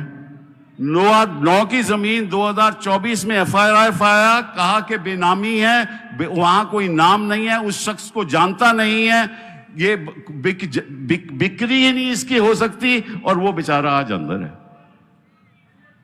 इसका क्या किया जाए? केजरीवाल जी कह रहे थे कि हम सब अंदर होंगे। अरे भैया सिब्बल साहब कहां ले खड़े हुए हैं? अगर आप ही अंदर होगे तो हम आपको बचाएंगे, खड़े रहेंगे, हमेशा खड़े रहेंगे। कौन आपको अंदर ऐसे कर सकता है? तो अब ईडी के साथ ये क्या कर रहे हैं? एनफोर्समेंट डायरेक्टर को ये कहते हैं कि आप ऐसा करो, एक अधिकारी के पास चले जाओ, चाहे वो छत्तीसगढ़ में हो, चाहे झारखंड में हो, चाहे दिल्ली में हो, अधिकारी के पास चले जाओ। उस अधिकारी को पूछो कि तू अपने 10 साल की रिटर्न मुझे दिखा, तो वो उसको दिखानी पड़ती है। फिर उसको कहते हैं कि तू अपनी बीवी की रिटर्न दिखा, तो बीवी की रिटर्न दिखानी, बच्चों की रिटर्न दिखा, उसको धमकाते हैं। तो सारा जो एडमिनिस्ट्रेशन है उस प्रांत का, वो जो आईएएस अफसर है वो कहता है कि मैं किस झंझट में पड़ा हूं, मैं काम ही नहीं करता, वो चीफ मिनिस्टर की नहीं सुनता। फिर जो चीफ मिनिस्टर के अधिकारी हैं उसके नजदीक काम करते हैं, उसके पास चले जाते हैं और उससे फिर पूछताछ शुरू करते हैं। तो सारा इन्होंने, और ये जो ईडी है ये अगर एफआईआर कर दे कर्नाटका में तो गिरफ्तारी केरला में भी हो सकती है। आपको मालूम है कि जब सीबीआई का कानून बना था तो सीबीआई के कानून में यह लिखित था कि बिना प्रांत की अनुमति से आप वहां नहीं जा सकते और केस नहीं प्रोसिक्यूट नहीं कर सकते। लेकिन ईडी के कानून में ऐसा कुछ नहीं है। आप किसी भी प्रदेश में जाकर कोई भी तफ्तीश शुरू कर लो, कोई भी एफआईआर शुरू कर लो, इन्होंने हर जहां जहां भी ऑपोजिशन स्टेट हैं इन्होंने सबके खिलाफ ईडी का चालू कर दिया है। उसका मतलब ये है कि, और फिर प्रधानमंत्री जी पार्लियामेंट में बोलते हैं कि हम सब भ्रष्ट हैं। तो मैंने एक काम किया, मैंने इलेक्शन कमीशन में जाकर हर एक कैंडिडेट जब वो इलेक्शन लड़ता है अपना नाम देना पड़ता है उसको, और अपनी जो भी उसकी संपत्तियां देनी पड़ती है, और साथ साथ में उसके खिलाफ कौन से केस हैं वो भी बताना पड़ता है। हम सब बताते हैं। तो इनके एमपी के खिलाफ कितने केस हैं, इनके चीफ मिनिस्टर के खिलाफ भी कितने केस हैं, कोई 302 मर्डर का केस है, कोई चोरी का केस है, कोई किडनैपिंग का केस है। तो मैं इनसे पूछना चाहता हूं कि आज तक कभी उनकी ईडी उनके पास गई? आज तक नहीं गई। मतलब कि इनके अपने लोग जिनके खिलाफ बड़े बड़े संगीन मामले हैं वहां तो ईडी जाती नहीं है। इनके प्रदेश के जो मुख्यमंत्री हैं जिनके खिलाफ केस दारिज हो चुके हैं वहां तो ईडी जाती नहीं है। तो ईडी केवल ऑपोजिशन लीडर्स के लिए है, इनके लिए नहीं है। तो एक तो ये पैसा का इस्तेमाल करते, एक ये ईडी का इस्तेमाल करते, इसने सारे संघीय ढांचे को खत्म कर दिया है। तीसरी बात ये क्या कहते हैं कि हमारे संविधान में लिखा है कि हमारा हक है, हर प्रांत का हक है कि वो अपनी जो आर्थिक स्थिति है उसके आधार पे कैसे उसको आगे बढ़ना है। वो सरकार से, जनता से पैसा बॉन्ड के द्वारा भी ले सकती है, वो जनता, वो उनकी पब्लिक सेक्टर कॉरपोरेशन भी पैसा ले सकती हैं। तो अब फाइनेंस मिनिस्ट्री ने ये कह दिया, सरकार ने ये फैसला किया है कि हम ये आपको पैसा नहीं लेने देंगे, क्योंकि आप सही तरीके से आपकी आर्थिक स्थिति नहीं चला रहे। मतलब कि सेंट्रल गवर्नमेंट तो जितना मर्जी पैसा ले, जितना मर्जी फजूल खर्ची करे। मैं आपको बताता हूं हो क्या रहा है, ये रहा है कि ये पैसा ये सेंट्रल इस्तेमाल कर रही है, ये लोगों को पैसा देने के लिए, खुश करने के लिए पैसा खर्च कर रहे हैं, और हमें अपना प्रदेश चलाने के लिए ये पैसा नहीं खर्च करने देते। ये एक बहुत भारी मामला है। और सबसे बड़ी बात और सबसे दुख की बात यह है कि प्रधानमंत्री जी कहते हैं कि नॉर्थ साउथ डिवाइड हो रही है। मुझे तो आज तक समझ नहीं आया कि नॉर्थ साउथ डिवाइड है क्या। आप तो धर्म के आधार पे लोगों में बंटवारा कर रहे हो। धर्म के, आपकी सारी नीति राजनीति धर्म के आधार पे चलती है। उस दिन मैं एक पोस्टर देख रहा था जहां मोदी जी बहुत बड़े हैं, राम जी बड़े छोटे हैं। आपने देखा होगा। और राम जी मोदी जी की उंगली पकड़ के, मोदी जी उनकी उंगली पकड़ के उनको ले जा रहे हैं कि अयोध्या। मतलब क्या मोदी जी राम जी से भी बड़े हो गए? कमाल हो गया। और रोज रोज हिंदू की बात करते हैं। मैं पूछता हूं कि असली हिंदू कौन है, ये बताइए मुझे। असली हिंदू वो है जो रोज झूठ बोलता है, या असली हिंदू है वो है जो सच्चाई के आधार पे आगे चढ़ता है? इसलिए असली हिंदू वो है वो जो नफरत फैलाता है। असली हिंदू वो है एक दूसरे को जो गले लगाता है। असली हिंदू तो वो है ना। असली हिंदू वो है कि या इंसान का बंटवारा करता है, वो असली हिंदू नहीं है। असली हिंदू वो है जो जब किसी दलित को मारा जाए तो कानून की कार्रवाई नहीं होती, वो असली हिंदू है? क्या असली हिंदू वो है जो किसी को बोले कि ये तू बोल, नहीं बोलेगा तो तेरा हम तुझे मारेंगे? क्या वो असली हिंदू है? मैं पूछना चाहता हूं मोदी जी से कि आप बताइए कि असली हिंदू कौन? एक दिन आप वर्णन कर दीजिए कि असली हिंदू कौन है, और मैं सच कहूंगा कि अगर जिस दिन उन्होंने ये बता दिया तो आपको पता चल जाएगा कि असली हिंदू हम हैं जो नफरत की राजनीति नहीं करते, जो भाईचारा की राजनीति करते हैं। खून तो सभी का था ना जो बहा था जब भारत स्वतंत्र हुआ। खून का रंग तो अलग नहीं होता, खून का कभी रंग अलग हुआ? हर इंसान की भावनाएं तो अलग नहीं होती, कभी भी नहीं होती, क्योंकि हम इंसान हैं। सबसे पहले हम इंसान हैं, उसके बाद हम देश के नागरिक हैं। और अगर हम इंसानियत ही भूल जाओगे तो आप कैसे देश चलाओगे? हाँ, आप इलेक्शन जीत सकते हो, एक बार 2 बार जीत सकते हो, लेकिन जब तक देश आगे नहीं बढ़ेगा, देश की प्रगति नहीं होगी, सबको साथ लेकर नहीं चलोगे, तो ये देश विकसित भारत कैसे होगा जिसके आप सपने दिखाते हो कि 2047 में विकसित भारत हो जाएगा? कौन से विकसित भारत की बात कर रहे हो? ये कहते हैं कि देखिए हमने लोगों के लिए क्या किया, बहुत कुछ किया, हमने ये जनधन स्कीम चला दी, हमने इतना गेहूं दे दिया, इतने चावल दे दिए, सब कुछ दे दिया। मैं इनसे पूछना चाहता हूं, ये आपने दिया? मैं वकील हूं ना, मैं करोड़ों रुपया टैक्स देता हूं, मेरे पैसे इसी तो आप दे रहे हो ना, अपने पैसे तो नहीं दे रहे।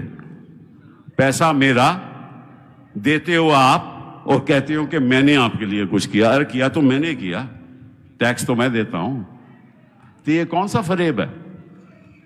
ये तो आपका, अगर आप उस इंसान को अपने पैरों पे खड़े होने की ताकत दो तो मैं मानूंगा कि आप सही काम कर रहे हो। लेकिन जो पिछड़े हैं वो तो पिछड़े हैं, जो गरीब हैं वो और गरीब हो गए। आपको मालूम है कि 80 करोड़ ऐसे लोग के नागरिक हैं जिनकी आमदनी एक माह 5,000 रुपया है। 80 करोड़ मतलब कि सारा यूरोप का आप संख्या ले लो, सारे अमेरिका भी संख्या ले लो, वो भी 80 करोड़ नहीं होता। और 80 करोड़ इस देश में केवल 5,000 रुपया कमाते हो और आप कहते हो कि भारत विकसित हो गया। भारत तब विकसित होगा जब वो 80 करोड़ लोगों को आप शिक्षा दोगे, उच्च शिक्षा दोगे, उनको रोजगार मिलेगा, तब वो खुद कमाएगा और भारत को विकसित करेगा। ये छोड़ दो, ये झूठ की राजनीति छोड़ दो, भेदभाव की राजनीति छोड़ दो, इससे कुछ नहीं बनने वाला। एक मैं आपको कविता सुनाऊंगा जो मैंने लिखी है, आपको अच्छी लगेगी। 2 मिनट मुझे निकालने दो। मैं वैसे प्लान तो नहीं करके आया था, लेकिन फिर भी सुना ही देता हूं।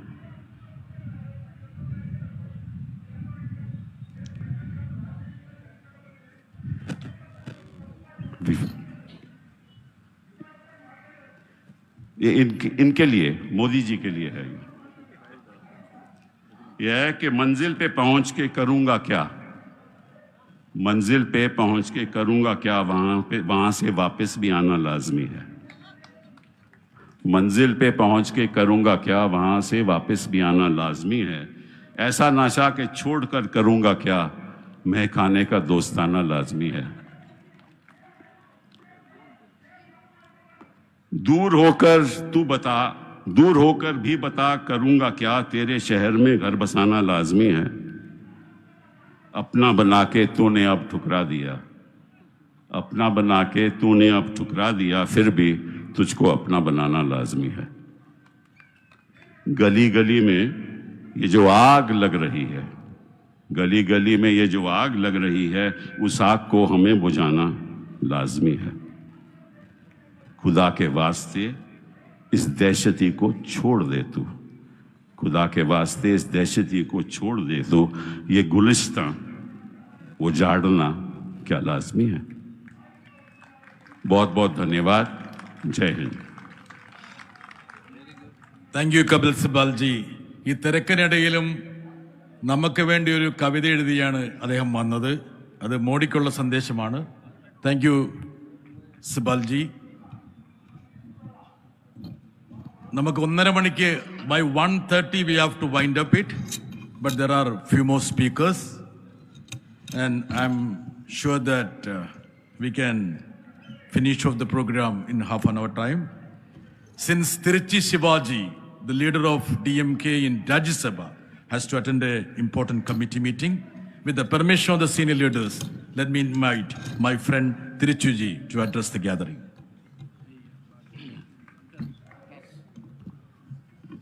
Honorable Chief Minister of Kerala, Pinarayi Vijayan, General Secretary of Marxist Communist Party, Mr. Sitaram Yechuri, General Secretary of CPI, Comrade D. Raja, and other political leaders on the dais, members of parliament, ministers and MLAs from Kerala, good morning to all. I, on behalf of DMK and our leader, the Chief Minister of Tamil Nadu, Honorable Mr. M.K. Stalin, I have come here to express our solidarity to your protest. I would like to recall our founder leader, Anna. In 1968, when he was Chief Minister and after a year before his demise, he wrote a letter to the party cadre addressing, "My dear brother, you have made me the Chief Minister of a state, but I am not happy about it. I am very unhappy for the only reason that in the Constitution of India says it is a federalist country, but in practice, the center are heaping powers more and more and the states are being victimized. So high time we have to mobilize the people and fight for state autonomy and to make India a federalist country." The letter of Anna, we call it as his will. And later, Dr. Kalaignar, who assumed the chief ministership, he also followed the same footsteps and he constituted Rajamannar committee to look into the center-state relations. And that report is even being referred by anyone who goes into the center-state relations. And the incumbent chief minister, Mr. M.K. Stalin, is also continuing on the same path. We have all assembled here, thanks to the efforts of the Kerala Chief Minister, only to make this country realize that we are all against the authoritarianism of the union government headed by the BJP party. The states are being suppressed, our rights are being usurped, and all the laws they are legislating and the manner they legislate the laws, which are draconian in nature and transgressing into the powers of the state, we, the DMK and the left parties, fight tooth and nail on the floor of the house in the parliament. So also in the coming days, our responsibility is more. Very importantly, we have to emphasize here that the governors in the states where the opposition parties are ruling, their activities are extra-constitutional. It is unwarranted, their activities. They are not allowing the elected state governments to even legislate laws. And while addressing the assemblies, instead of reading out the government note, they just truncate it, they fracture it and read to their own wish. In Tamil Nadu, the governor of Tamil Nadu does the same, and the Kerala governor, what he is doing, everyone knows. Have you ever heard of any governor in the independent India sitting in a street and making dharna? And the Tamil Nadu governor, while addressing the selected candidates of UPSC, IPS and IAS, instead of advising them by way of his experience how to perform in future, he has advised them, in future, when you assume office, if there is a controversy between the state government and the union government, I suggest you have to stand by the union government. So he has not advised them to stand by the constitution. They are advising against the states. This should not happen. And DMK's ultimate slogans are two. Number one, state autonomy. Number 2, abolish governorship. To achieve all these things, the 2024 elections is the only opportunity available to us. No arms, no ammunition, just with the ballot paper in your hand, go into the polling booth, and when you return, this BJP government should have fallen and our alliance should have assumed power. The next Independence Day, the Prime Minister of the opposition today, the Indian Alliance, will hoist the flag in the Red Fort. The day is not far behind. DMK is always with you. Thank you very much. Thank you, Tiruchi Shivaji. In the meantime, Tamil Nadu Chief Minister, Honorable Stalinji, has sent a detailed message conveying his solidarity. Due to paucity of time, we will be telecasting it later. And Tamil Nadu, with the population of 7.6 crore people, are expressing their resounding support. And all the Tamil Nadu MPs have come with a black shirt as a mark of their protest. With the permission of Comrade Sidaram Yechury and Comrade D. Raja, let me just call upon the President of VCKA, Dr. Thiruma Vallavan, to address the meeting briefly. Honorable Chief Minister of Kerala, Sri Pinarayi Vijayan ji, and all the leaders in the dais. Good evening to you all. On behalf of VCK, I am here to extend our support, staunch support for this struggle. This is a fight to protect federalism. We all know very well that there is a big threat to our constitution. There are 3 important basic factors in our constitution: secularism, pluralism, federalism. So there is a big threat not only to federalism, secularism too, pluralism too. The people who are in the power, the BJP and Sangh Parivars,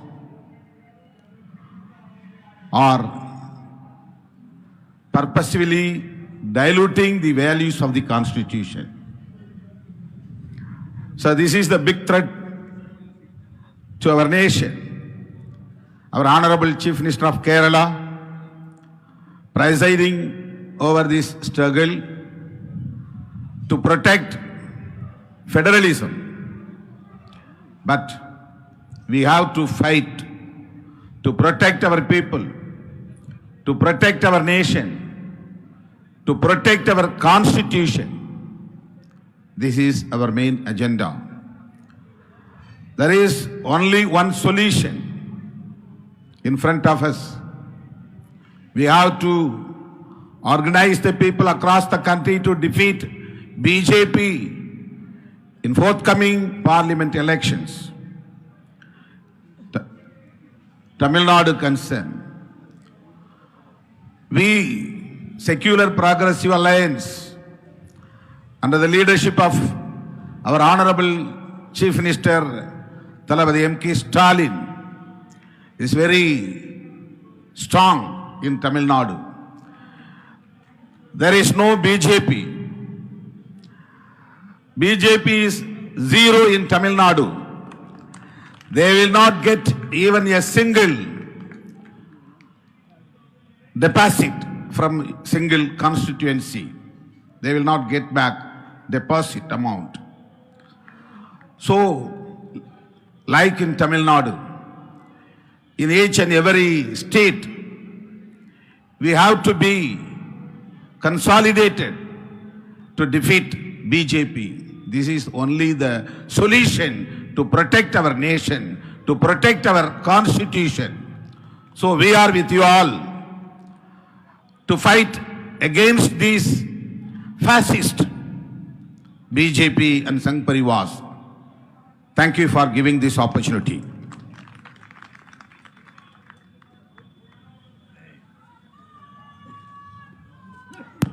let me have the privilege to invite Comrade Sidaram Yechuri, the General Secretary of CPIM.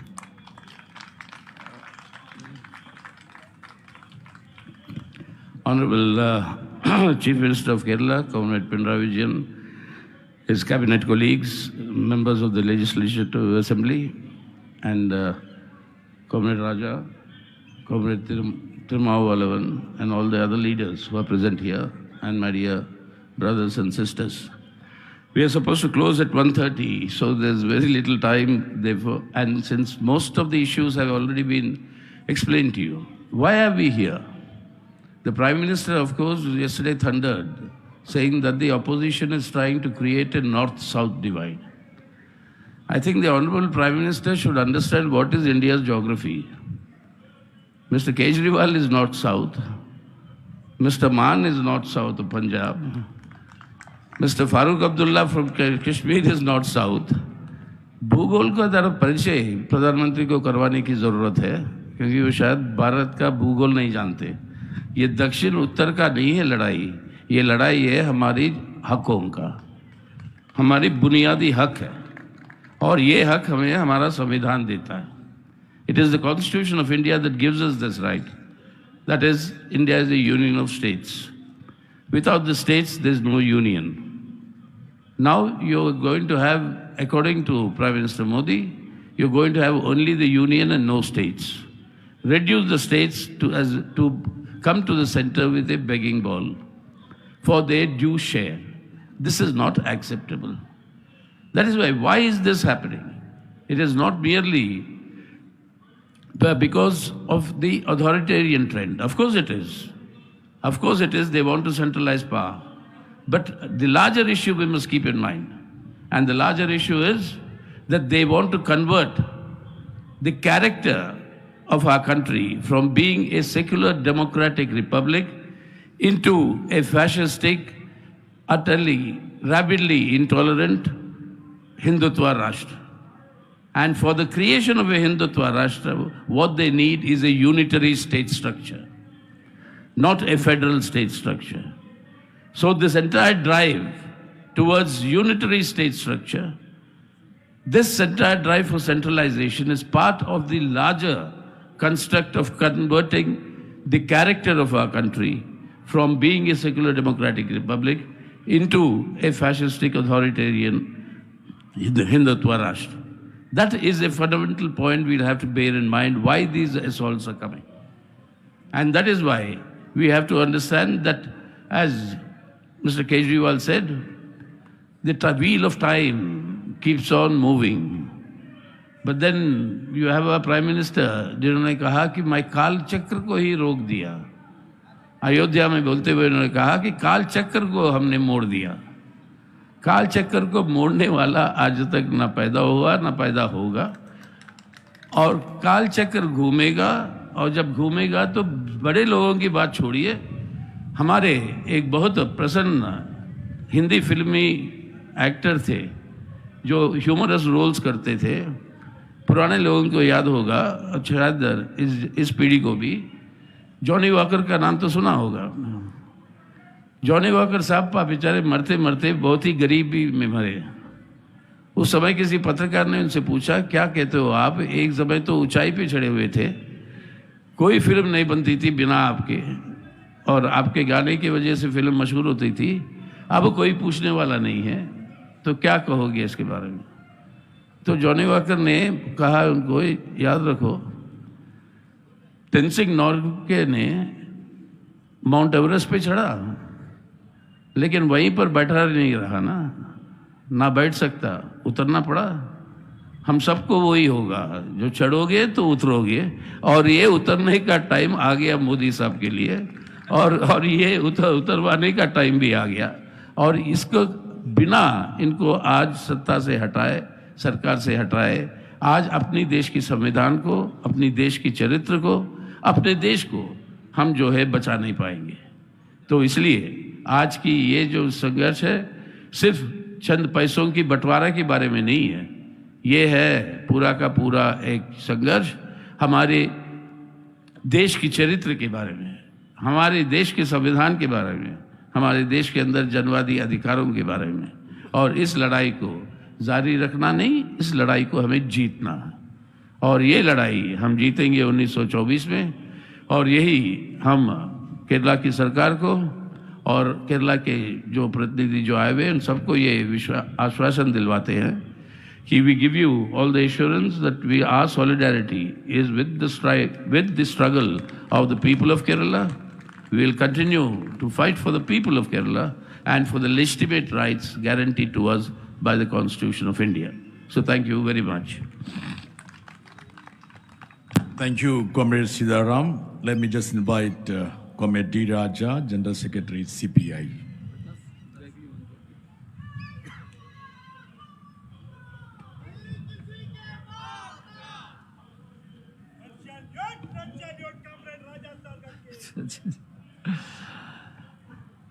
Respected Chief Minister of Kerala, Comrade Pinarayi Vijayan, leaders sitting on the dais from different political parties, comrades, friends, due to constraint of time, I'll be very brief. Today, we all know our country is in great trouble. Our country is confronting a calamity in its history. How to save our country? How to save the country from such a calamity? That's what we should think over. Federalism is one issue. Mr. Modi, when he came to power, he promised he will stand for cooperative federalism. But what we are witnessing today, there is neither cooperation nor federalism. He talked about cooperative federalism. Now he says the opposition is dividing the country, north, south. Mr. Modi, we want to tell you, it is you, it is your party BJP, it is RSS which is dividing the people in the name of religion, in the name of caste. Now you are dividing the country into north, south, and you will divide the country into east, west. Already you have divided the country northeast. So Mr. Modi, why it is happening? Under your leadership, the BJP RSS combined is subverting the constitution given to us by Dr. Ambedkar and galaxy of leaders. That constitution defines that India should remain as a secular democratic republic. Indian state should remain as a secular democratic republican state. Now you are trying to subvert that constitution and make it a theocratic nation, theocratic state. Do you think we will keep quiet, folding our hands? Mr. Modi, that is why our Chief Minister has come to Delhi, national capital, knocking at Parliament, warning you, Mr. Modi, and you are not going to be in power forever. And Mr. Modi, the Constitution says Indian state should be a democratic state, welfare state. Now you have made it a state of corporate houses, a state for corporate houses, a state by corporate houses. You do not care for the toiling masses, the working people, the farmers, and you have made it a state for corporate, big business houses. And where is compassion for the people? You destroyed the welfare character of our state. Mr. Modi, the Constitution says India, that is Bharat. You call anything, but that is union of states. In fact, Dr. Ambedkar said originally, India should be called as United States of India. When he drafted the Constitution, he made it Union of States. Union of States. States must have their own rights, political rights, economic rights within the framework of Constitution. Now, since you are Prime Minister, you are guided and directed, dictated by BJP RSS. you think you can snatch away all the powers of state governments, economic powers, political powers. Do you think we will all allow that? That is why we have come here to give a warning to you. You are not going to be in power forever. 2024 parliament elections, we all know, critical for the country, critical for the future of the country. And in these elections, we all should stand together, fight together, and throw out BJP from power. Desh Bachao, BJP Hachao is the common resolve. And let us fight together, let us move together. And I congratulate Comrade Pinarayi Vijayan taking up this initiative, coming to the national capital. And now we have seen the chief ministers from different states, former chief minister, leaders from different political parties. Why we are coming together? In order to save the nation, in order to save secular democracy, in order to save federalism, in order to save India. India, India, let us fight together, let us move together, march together. Thank you very much. Thank you, Comrade Raja. That was a very forceful, stern warning to Mr. Modi. Let me just call upon Mr. Jose K. Mani to speak 2 words in solidarity with this agitation. ബഹുമാനായ മുഖ്യമന്ത്രി, വേദിയിലും സദസ്സിലുമുള്ള ബഹുമാനരെ, സ്നേഹിതരെ, 2 sentence മാത്രമേ ഉള്ളൂ. നമുക്കറിയാം, positive time. The success of Kerala has become the failure of Kerala. Who said it? ആരാണ് ഇത് പറഞ്ഞത്? ഇത് പറഞ്ഞത് ധനകാര്യ കമ്മീഷൻ, ഇത് പറഞ്ഞത് കേന്ദ്ര സർക്കാർ. നമുക്കറിയാം, കേരളം ഈ രാജ്യത്തിന് പോലും മാതൃകയാണ് എല്ലാ കാര്യങ്ങളിലും. വിദ്യാഭ്യാസം എടുത്താലും, ആരോഗ്യം എടുത്താലും, അത് പോപ്പുലേഷൻ കൺട്രോൾ എടുത്താലും, അത് നമ്മുടെ വിമൻ എംപവർമെൻ്റ് എടുത്താലും, എത്രയോ ഘടകങ്ങൾക്ക് ഇന്ന് കേരളം നമ്മുടെ നാടിന് മാത്രമല്ല നമ്മുടെ രാജ്യത്തിന് മാതൃകയാണ്. അപ്പോൾ എന്താണ് പ്രധാനമായും നമ്മൾ കാണുന്നത്? ഈ വികസനം നമ്മൾ നേടിയ നേട്ടം ഒരു അപരാധമായി അവർ കാണുന്നു. ഇവിടെ പോപ്പുലേഷൻ കൺട്രോളിൻ്റെ കാര്യങ്ങൾ ചിലപ്പോൾ നമ്മുടെ ഫിനാൻസ് കമ്മീഷൻ പറയാറുണ്ട്. പോപ്പുലേഷൻ കൺട്രോളിനെ പറ്റി ഈ ബഡ്ജറ്റിൽ ഒരു വാചകമുണ്ട്. ആ പറയുന്നത്, കേന്ദ്ര ബഡ്ജറ്റിൽ പറയുന്നത്, നിയന്ത്രണമില്ലാതെ പോകുന്ന ഈ പോപ്പുലേഷൻ വലിയൊരു വെല്ലുവിളി ഈ രാജ്യം നേരിടാൻ പോവുകയാണ്. അതിനുവേണ്ടി വിദഗ്ധ സമിതി പഠിക്കും, അതിനുള്ള നടപടികളുമായിട്ട് പോകും. അതുമാത്രമല്ല, പ്രധാനമായും നമ്മൾ കാണുന്നത് ഒരു രാഷ്ട്രീയ നേട്ടം. അത് കേരളത്തിൽ BJPക്ക് ഉണ്ടെങ്കിൽ എല്ലാം ഞങ്ങൾ തരാം. പക്ഷെ ഞാൻ പറയട്ടെ, കേരളം കണ്ട് പനിക്കണ്ട. കേരളത്തിൻ്റെ ജനത വിവേകമതികളാണ്. അവർക്ക് കൃത്യമായി അറിയാം, അവർ തോക്കാൻ തയ്യാറില്ല. ഈ പോരാട്ടം തുടരും. നന്ദി, നമസ്കാരം. Thank you, Jose K. Mani. We have the presence of Sri S.L. Sharma and P.C. Chakos. Due to paucity of time, they won't be speaking. Let me just call upon Comrade E.P. Jayarajan, the convener of LDF2, render vote of thanks. And ഇതിന് ശേഷം സ്റ്റാലിൻ, ബഹുമാനപ്പെട്ട മുഖ്യമന്ത്രി, തമിഴ്നാട് മുഖ്യമന്ത്രി സ്റ്റാലിൻ ഒരു സന്ദേശം അയച്ചിട്ടുണ്ട്. ഈ നന്ദി പ്രകടനത്തിന് ശേഷം അതിവിടെ വീഡിയോ വാളിൽ ഞങ്ങൾ കാണിക്കുന്നതാണ്. അതുകൂടി കണ്ട ശേഷം ഈ പോകാവുള്ളൂ. Comrade E.P. ജയരാജൻ.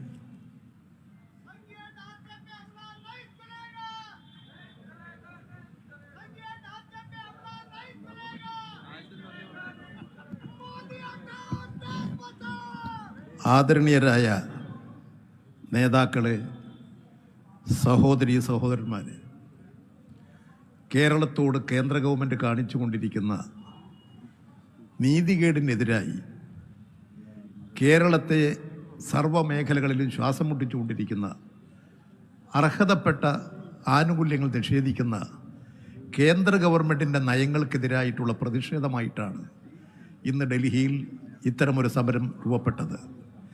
ഇന്ന് കേരളത്തിൻ്റെ മാത്രമല്ല, ഇത് ഇന്ത്യയിലെ BJP ഇതര ഗവൺമെൻറ്റുകളുടെ എല്ലാം ഒരു പൊതു പ്രശ്നമായി മാറിയിരിക്കുന്നു.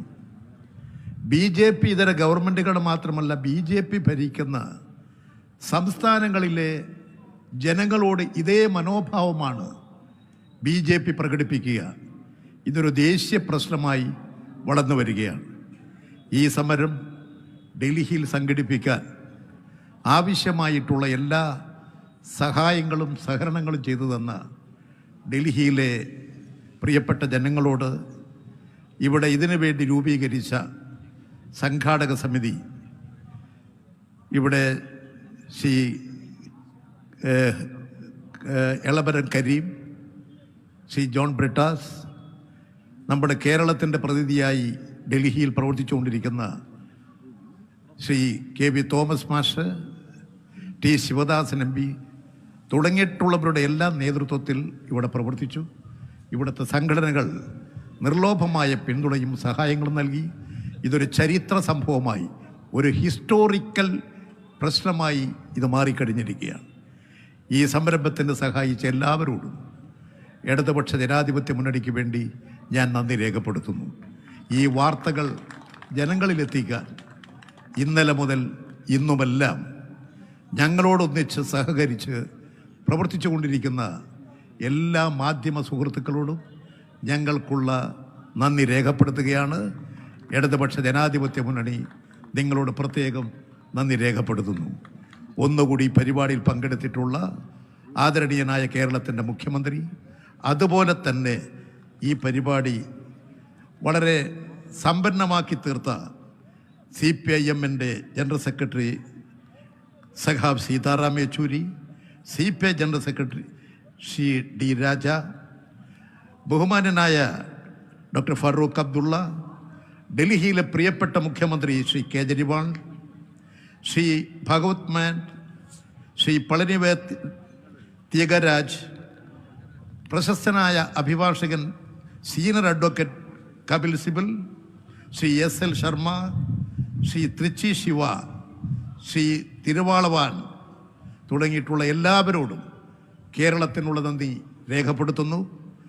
ഈ ഐക്യവും സാഹോദര്യവും കൂടുതൽ ശക്തമാക്കാൻ എല്ലാവരോടും ഞങ്ങൾ ഒരിക്കൽ കൂടി അഭ്യർത്ഥിക്കുന്നു, സഹായങ്ങൾക്ക് അഭ്യർത്ഥിക്കുന്നു. ഈ പരിപാടിയിൽ അധ്യക്ഷത വഹിച്ച ശ്രീ ബിനോയ് വിശ്വത്തിനും നന്ദി രേഖപ്പെടുത്തിക്കൊണ്ട് എൻ്റെ നന്ദി പ്രഭാഷണം അവസാനിപ്പിക്കുന്നു. താങ്ക് യു കോമഴി P. ജയരാജൻ. ഈ ഐതിഹാസികമായ പ്രതിഷേധത്തിന് താൽക്കാലിക വിരാമം കുറിക്കുകയാണ്. ഈ പരിപാടിയിൽ സംബന്ധിച്ച എല്ലാവർക്കും നന്ദി.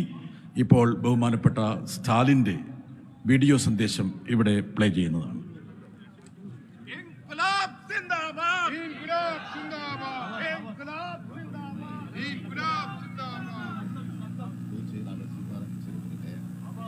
പ്രിയപ്പെട്ട കേരള മക്കളെ, പ്രതിനിധികളെ, திராவிட மொழி குழுத்தை சேர்ந்த தமிழ்நாட்டு மக்கள் சார்பில் என்னுடைய வணக்கம். இந்த போராட்டத்தில் பங்கெடுக்க சகாவு பினராயி விஜயன் அவர்கள் எனக்கு அழைப்பு விடுத்திருந்தார்.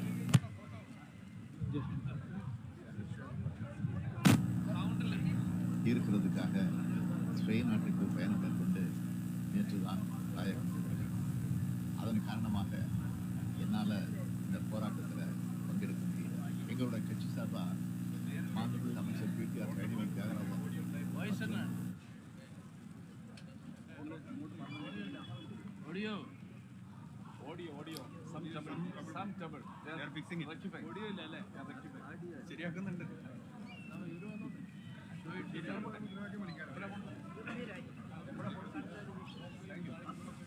ഫോട്ടോ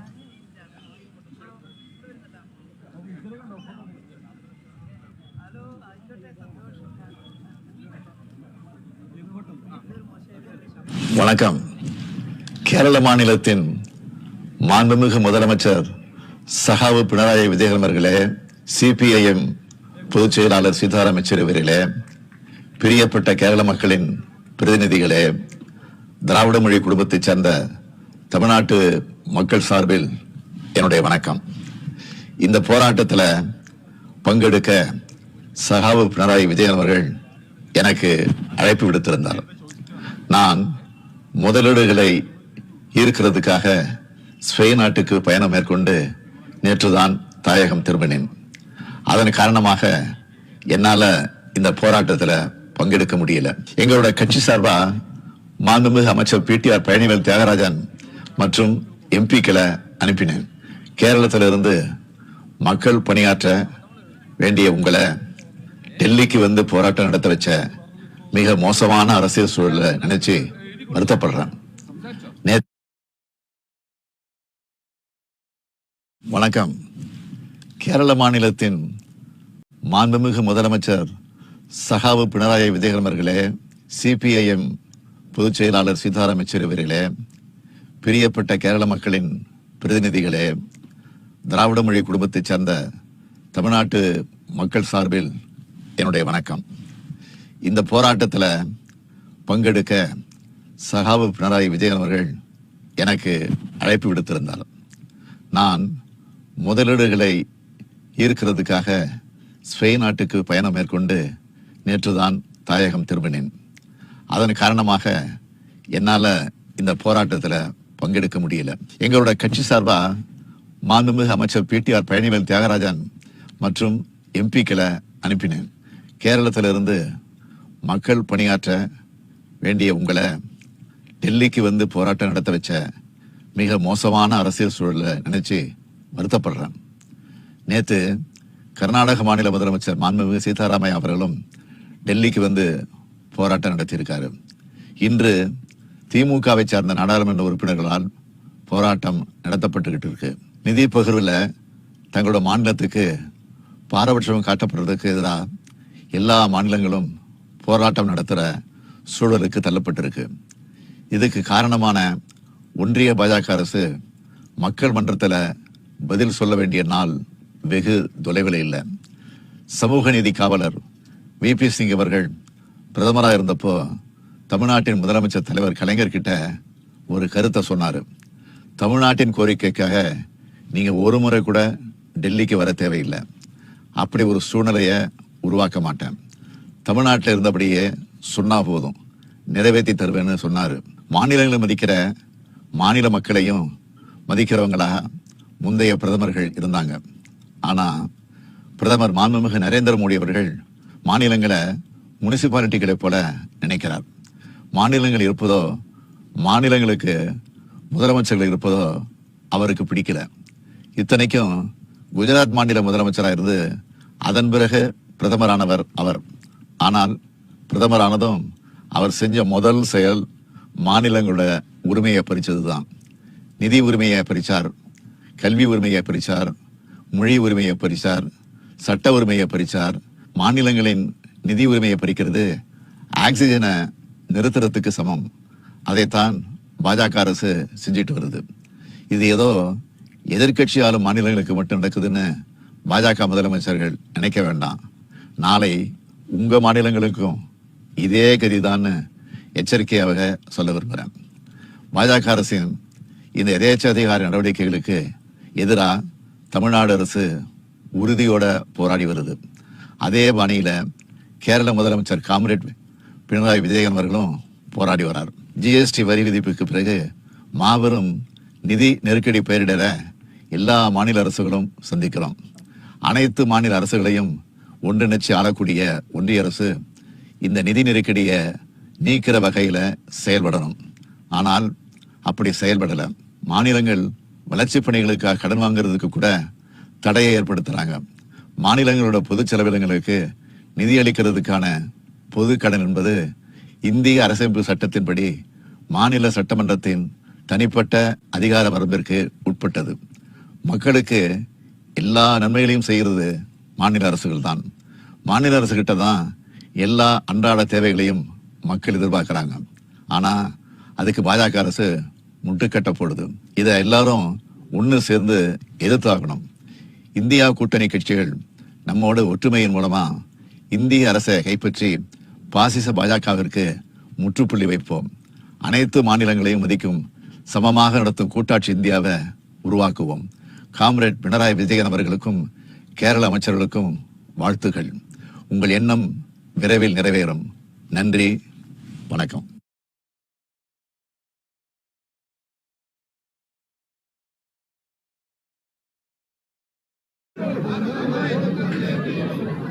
അർഹമായത് തന്നേ തീരൂ. അത്